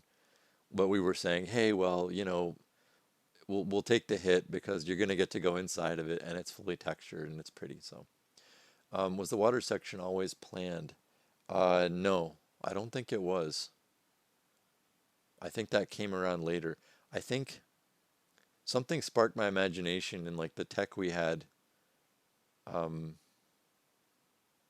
I don't even remember exactly what it was. It might have even been something Matt did, where he just suddenly thought of an idea, or something I did, or who knows. Um, but suddenly I thought to myself, like, well, this is Talmont's quarters. How do you get in Talmont's quarters? And then I started thinking about like this is where when I talked about planning your level early on. Um, if the story's driving the gameplay moments, right? You think to yourself, well, okay, let's follow that logic. If Talmont is rich and he's embezzling money and he's a glutton, he is just abusing the the gross riches he's stealing from everyone.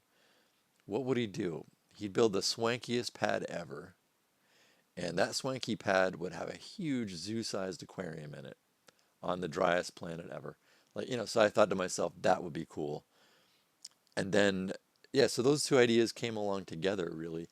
That's how I could justify it. It wouldn't otherwise, like, you know, why you'd have to think of a reason why would there be an aquarium? It wouldn't make sense otherwise. Like, it wouldn't be like in the garrison, right? It would have to be in the command tower. So, um, I don't know. I mean, I haven't played Archangel in a long time. I mean, obviously there's been swimming water since the sewer levels in the original game, but I don't.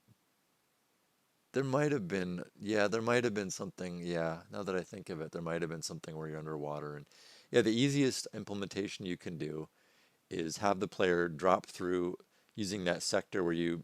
I use it a couple times in the level where you look like you fall through something, but it just teleports you to the sector below it. I used it once to at area 3 here on the map um, to drop down into that security corridor, and I use it here to drop through the water. So that's one trick you can do, and then you can put water texture on the ceiling to make it look like that's where the water is. Um, and then you can add a icy floor to the bottom to make it feel like you're swimming, I guess. So let's see. The flying creatures by the cliff was an amazing touch. It's things like that that make Dark Tide series so special. Was that part of the original design? Nope, that was not. It was more just you think of things that are easy to do and pull off.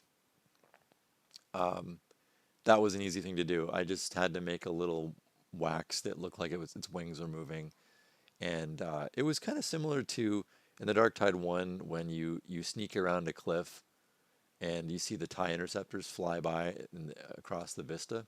It's the same thing. I just didn't want TIE fighters flying by. Um, I wanted like more creatures, so that's all it was. I don't even know what those creatures are supposed to be. Oh, yes, I do. I think they're graphic taken from Super Star Wars, the old Nintendo game. I never had a Nintendo, but I think they're from that. Yeah. Um, oh, thanks, Carpet22. Um, yeah, that was Tatooine Minox. Yeah, that is. They are a bit Minoc-y, maybe. Yeah, I just thought they were fun, and I don't know. I thought, who's to say there aren't flying creatures on Tatooine? I don't know if I've ever seen them, but maybe. Yeah. So okay. So I go from scripted 1 to 1.1. We open the door. We go in. We have 3 elevators. I think if I did this again, there's a few things about the Nexus here. I got a little carried away, right? Like for instance, there's these where the black squares are. There, there are these pits, which seem very Star Warsy to me, but like this place isn't big enough for pits. It's not epic. It just feels a little weird. Like why are there pits, right? Who knows? I probably would make that a solid floor now if I did it. Also, that's a lot of elevators, and that's a lot of elevators in a small space. We really only needed, I think, I don't think technically there's a reason we couldn't do this, but we really only needed A and B, right? We needed A because that's kind of the elevator. The idea there is like if they have prisoners that come in from the AT-AT, or they have prisoners that come in from the roof of the command tower where the shuttles land, that they would be taken down the A elevator all the way down to the holding cells. That was that's always really important to think about, the kind of hierarchy of the spaces you're building. Like, does it make sense? Like, if you step back a minute, you know, does it make sense? And like I said, the AT-AT location in the valley didn't make sense. Like it was stuck in an alley. Um, and then yeah, so if you go down, that was the idea there. So we really only need to B. B could kind of be like the security forces elevator. Like only like there will never be prisoners in that elevator. It would just be the staff of the garrison, right?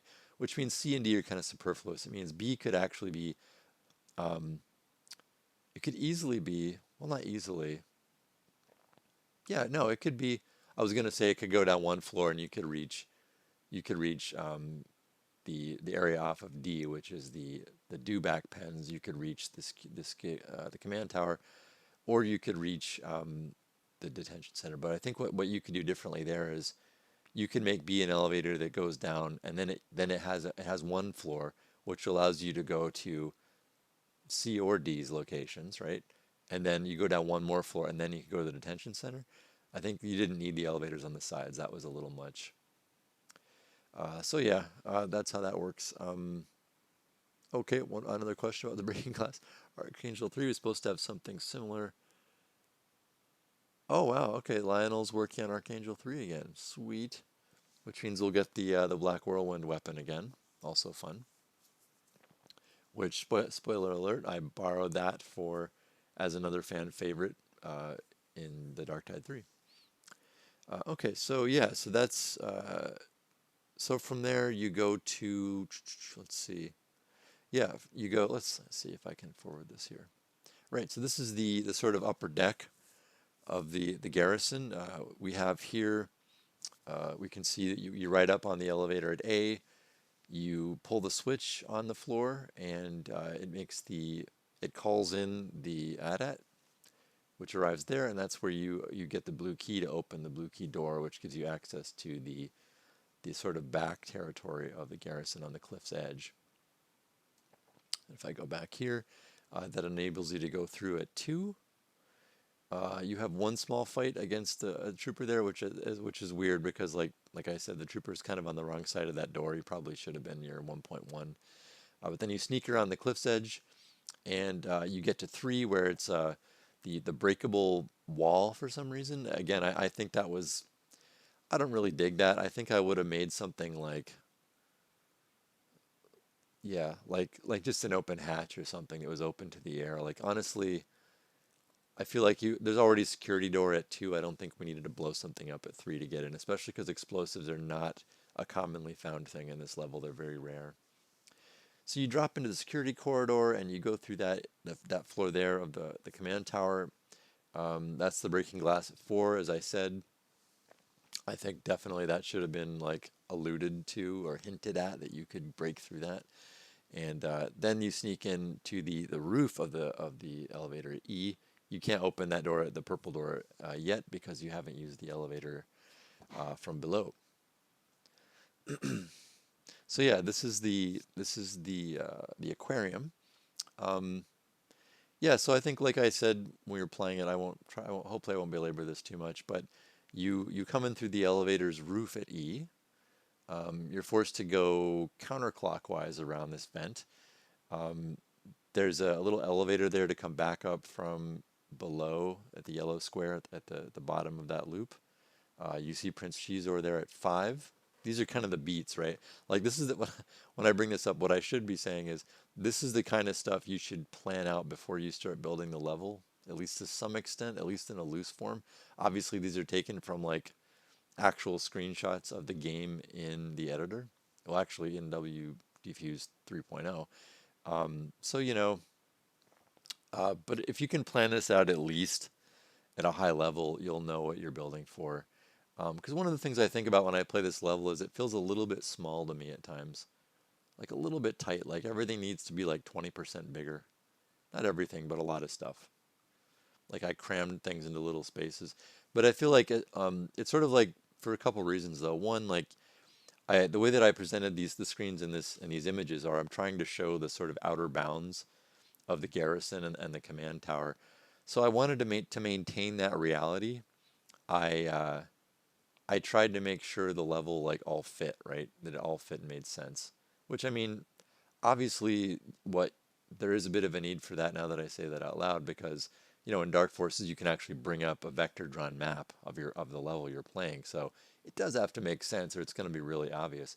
What's funny is in a lot of modern games, they fudge that a lot because what's weird is a lot of older games had that map, right? That they had that player map that you could go in and look, see where you were, see where you were going. Modern games instead tend toward in-world icons, objective icons telling you where to go. Here's where I'm going to plug my one of my videos on the Epic Games dev community that I did for Epic Games because I actually, in the last one I did, I think, I actually made an objective system where there's points in the world showing you where to go. But a lot of games do that in lieu of an in-game map. I thought it was pretty awesome that like the modern Doom games had an in-game map, a really good one. That was really fun for me. Also, if you haven't played it on Steam, or I'm not sure all the platforms, a lot of platforms at this point. A former colleague of mine made the Proteus game, which is kind of an old school boomer shooter type thing with its own editor. It's really great. But that game also has a really nice map in it as well. So shout out to that, to Proteus. Um, yeah, yeah, they made a complete editor for that game.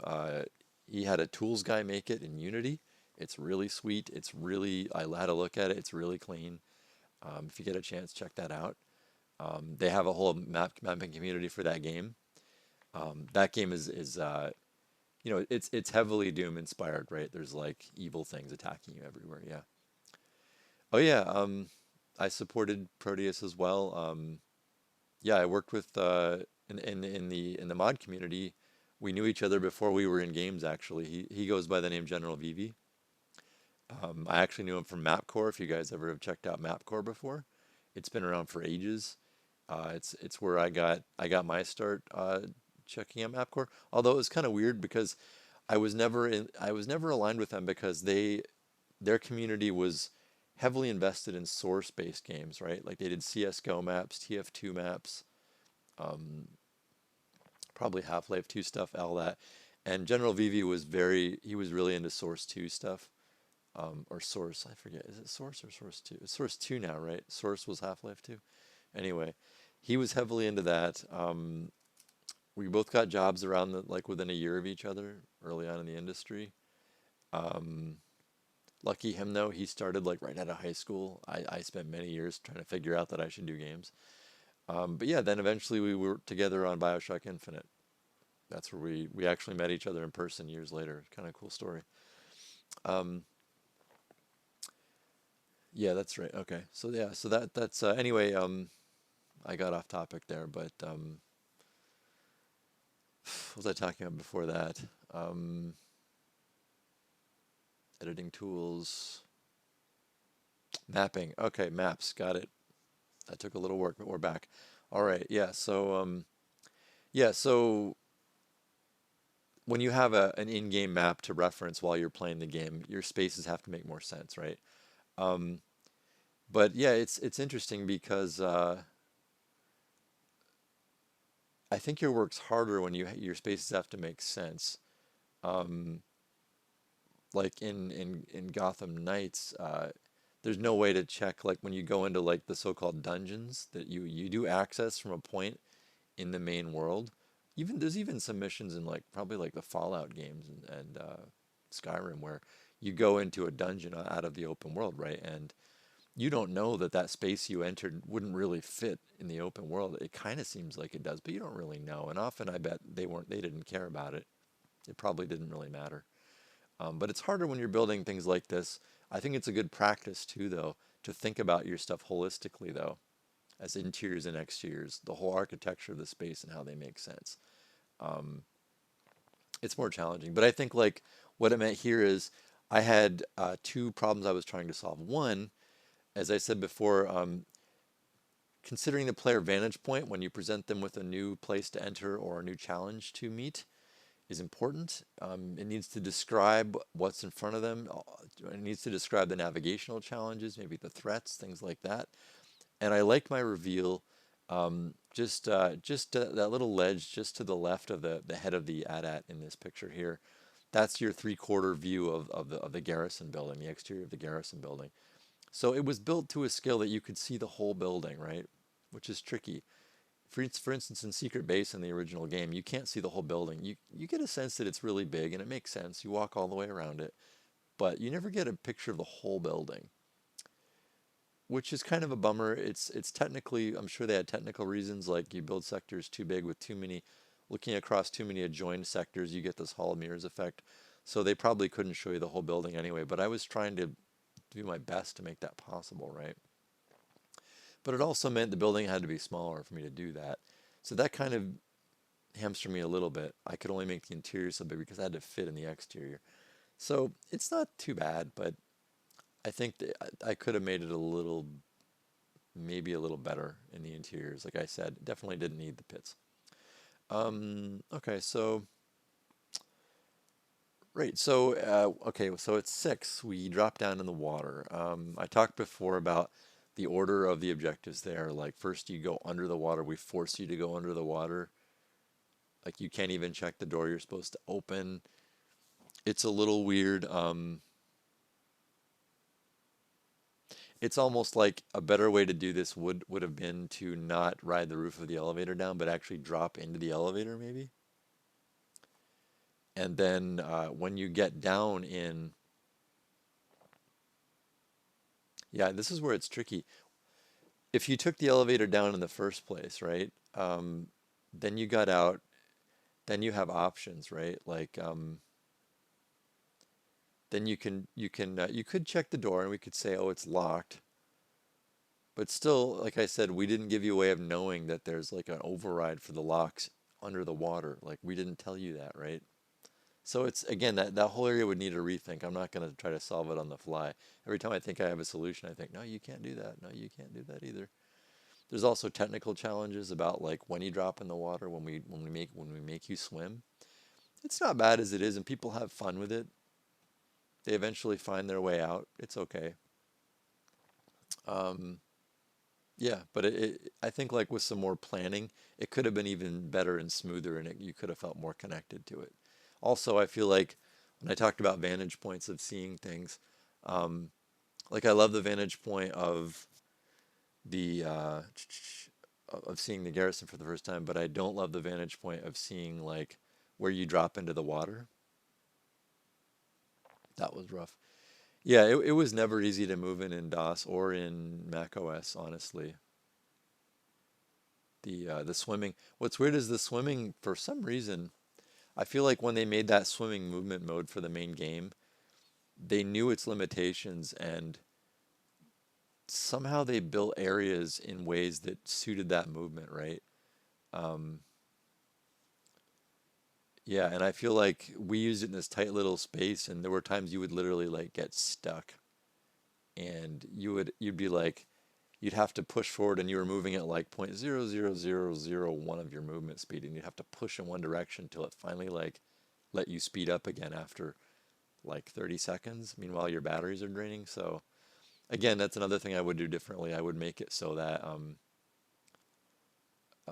it's just too bad. Like I feel like that's a technical limitation. Like the icy floor movement didn't always work. So I think I'd make it so that before you drop down at 6, you would just we would put by the edge of the drop down like the breather and the swim fins, just to make it simpler.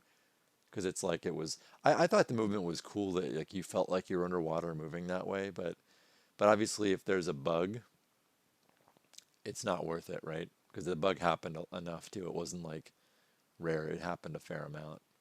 Um, yeah, if the Force engine fixes it, that's great. We could totally.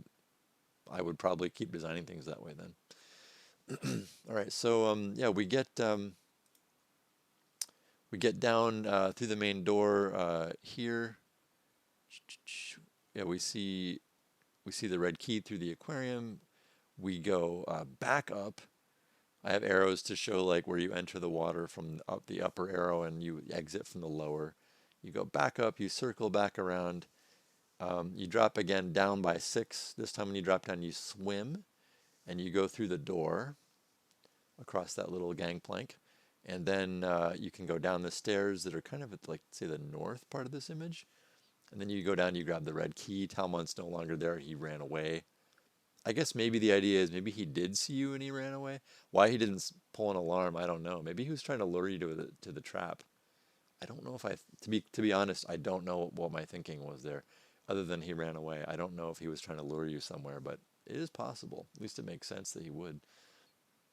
Um, okay, so we go back up. Let's see, back up the elevator to here. We emerge through the scripted door by E, and we go back through that area. I don't know. Sometimes I wonder if I could have spawned more enemies when you come back up, but I don't know. I think I was trying to move it along at this point, pacing wise, trying to move it along. Pacing is another thing you have to think about too. Like you could spawn enemies like over and over again. Like I did keep spawning enemies in the main hub near B. Like they kept respawning in that room, but I didn't respawn enemies in this command. Yeah, in the command center, I guess it kind of makes sense. You killed like you killed like the techies who had pistols, right? So they wouldn't really respawn. Um, but yeah, so that kind of kept the pacing going. At this point, you went through all that work to get the red key. It's already a long, complicated trip down to the detention center. So we go back to the scripted door near C, the purple door there. And we go up, and then we go down to B, which again I think is a little weird. I would rather that C wasn't there and B led you to the exits at C and D, like I said earlier. And then, yeah, we take you down, you take B down to here, the very lowest level, the detention center. And A is shown as purple here because you can't actually enter it. You open up the, oh, I'm sorry, yeah, where it says scripted door on the left, that's actually a blue key door, I forgot. But yeah, now you have the red key, you open the red key door, and it's weird as that was just kind of a MacGuffin. Like you get access to sort of the little command center overlooking the detention block, but it's really just there so that, you know, you see Jan being loaded into that the elevator at A, which is a little weird. It's a little harder to believe, I guess. It happened really quick. Like in other words, when you walked past the elevator A and the time it took you to open that red key door and then get to the command center. You know what I mean? Like Jan was taken out by stormtroopers and then put in that elevator. It's like a lot happened in a few seconds. It's a little weird. If I built it again, because this is so deep, this actually doesn't have to, and it doesn't, this doesn't have to match up as much with the geometry, like on the X and Y, right? It doesn't need to match up with the geometry above it. I would have made the area,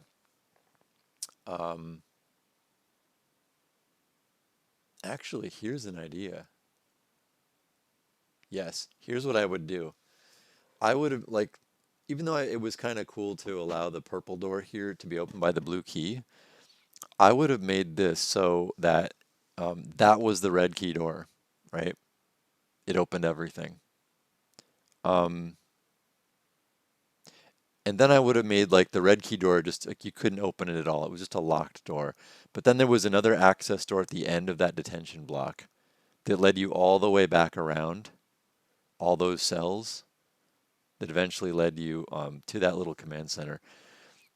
Then that would have seemed like it would have been A, simpler, and B,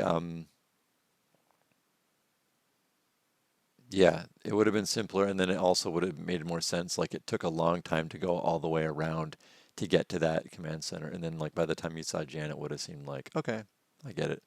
But you can easily break this where, not break the actual game, but you can break the believability of it, where you can quickly like run around really fast, and it's like it happens super fast. So Benito asks, was Jan imprisoned in the room on the right?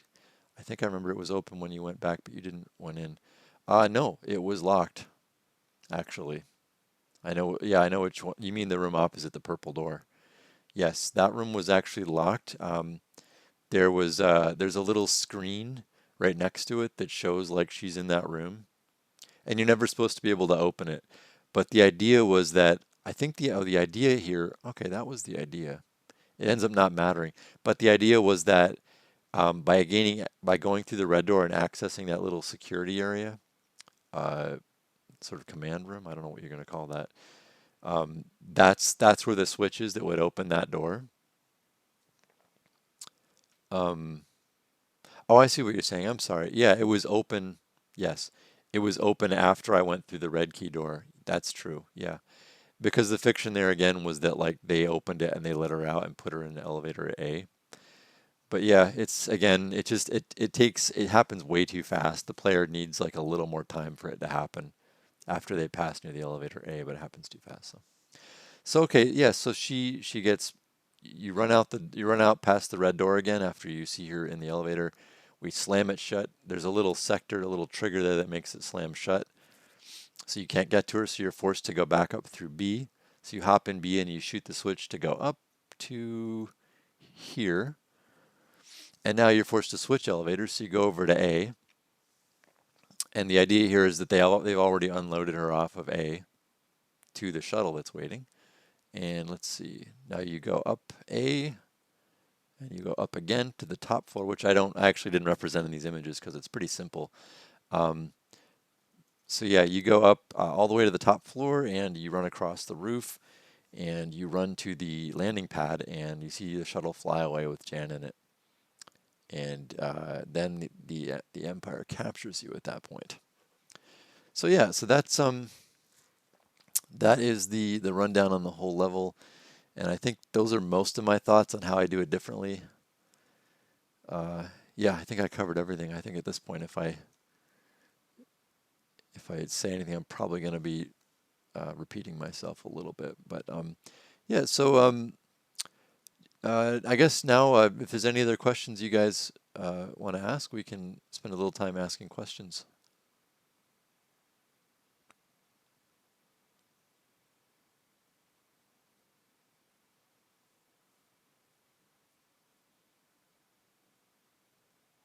If there's any suggestions you guys have as well for these streams, please let me know. This is only my second one. When am I doing the Dark Tide 3? I'm not promising anything. I am going to do it. I am going to do that. That's going to have to be a multi-part one because that's a long one. I'm sure you guys, well, if you played them, you know. It's, how many levels is that? It's one, two, there's a mini level. It's like 3 full-size levels and 1 mini level. Yeah. So that's going to be, it's going to be at least 2 sessions. Maybe 3. I don't know. We'll have to see how it goes. But that's definitely going to happen. Next week, I'm probably not going to do the Dark Tide. If I have time, I'm considering putting together. Next week is the 10th anniversary of BioShock Infinite's release. I thought about doing like an anniversary edition of the stream where I talk about the work I did on the Comstock House level. That was I was the mission owner for that one with the Boys of Silence. So I thought about doing an overview of that level and the design challenges that went into that, and that could be interesting, I think, to do it because like I don't have access to the original like editor maps anymore. But I would, to make it work, I might have to do like a blockout in Unreal, a simple blockout that like emulates the before and after of the level. So again, it's more involved. I'll have to see how things go. But yeah, that's in the works. At least thinking about it's in the works. Benito asks about beats. Do you come up with them with a basic layout of your level already in mind and where they will go, or you have the beats construct the level and decide that this will happen there, etc.? Good question. It's kind of there's actually another step to that process, and it changes from studio to studio. It was different because oh yeah I can't take credit for that idea. I scripted it, made it happen. The scare moment, the jump scare, the only jump scare in the game. But it was requested as a nod to the jump scare in the first BioShock game. And yeah, I forget who asked for it. It might have been Ken Levine. I don't know.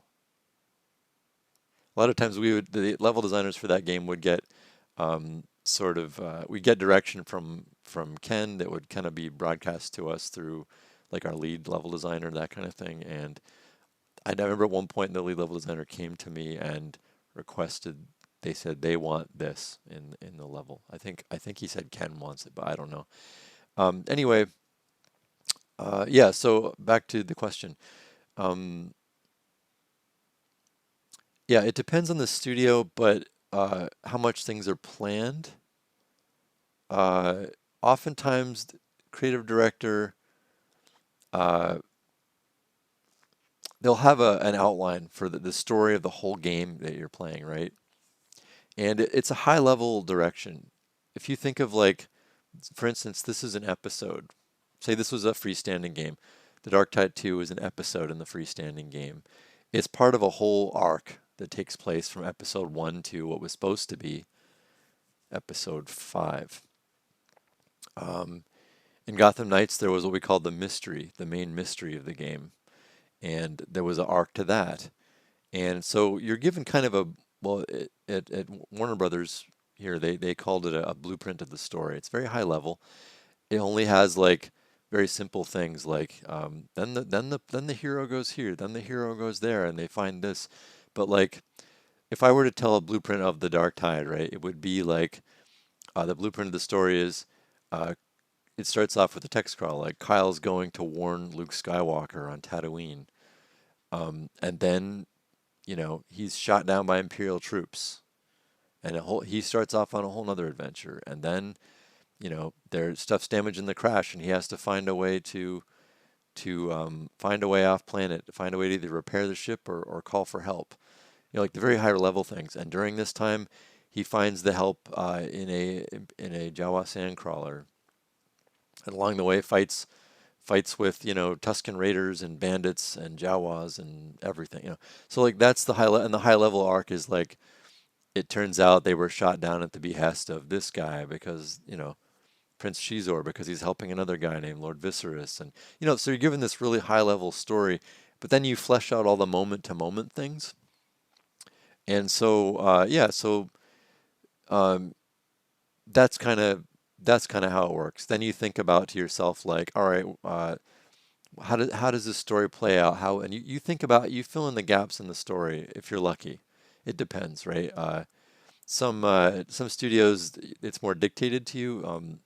At the time I was at Irrational Games, it was a very narrative-focused studio, so the story was first. At times, we would actually have to sort of push to have a combat in the game sometimes, because maybe it didn't really jibe with the main narrative goals of a particular area. So whenever narrative had overriding concerns, we had to listen to them because that was considered part of the sort of entertainment pie of the game, right? The biggest part of that pie chart, biggest ingredient was in my opinion it was the narrative. Like it was a shooter, but it was a much more heavily narrative focused game than say like the first BioShock. I'm not going to get into it too much, but um, that Max Stubb says, if you do the BioShock Infinite Anniversary, may I suggest having the game selected in your Twitch stream so folks can possibly hop in if they see it on the Games tab. Absolutely. Thank you for reminding me about that. Yep. This does pop up under Dark Forces, right? I thought I tagged it. If it's not, please tell me, because that's an oversight on my part if I forgot. But yeah, so I hope that explains. That's kind of not a really detailed answer, Benito, but I hope that answers your question. Um, one thing I will bring up about that is, and I've had this problem on different projects, but weird. Okay, that's weird. Is it just a tag or is it a special game tag? Oh, I think I'm getting confused with. Oh, okay, I think the level design learning. Okay, good to hear it. I think the level design learning channel on YouTube might have the games tagged on the videos, but not here. I forget. It's crazy because I'm just so you guys know, I'm keeping these videos. Well, DF21's keeping these videos in particular on their channel, which is great. I've also started a level design learning channel on YouTube where I'm keeping these streams for posterity as well. Yeah, and I'm trying to manage all this stuff, and I think I forgot which things have which tags, so sorry about that. Um, yeah, so I guess that's about it for now, unless you guys have any more questions.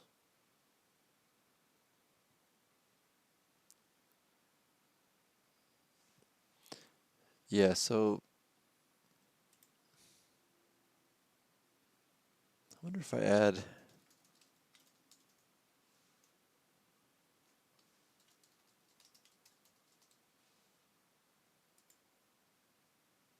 I just added a tag.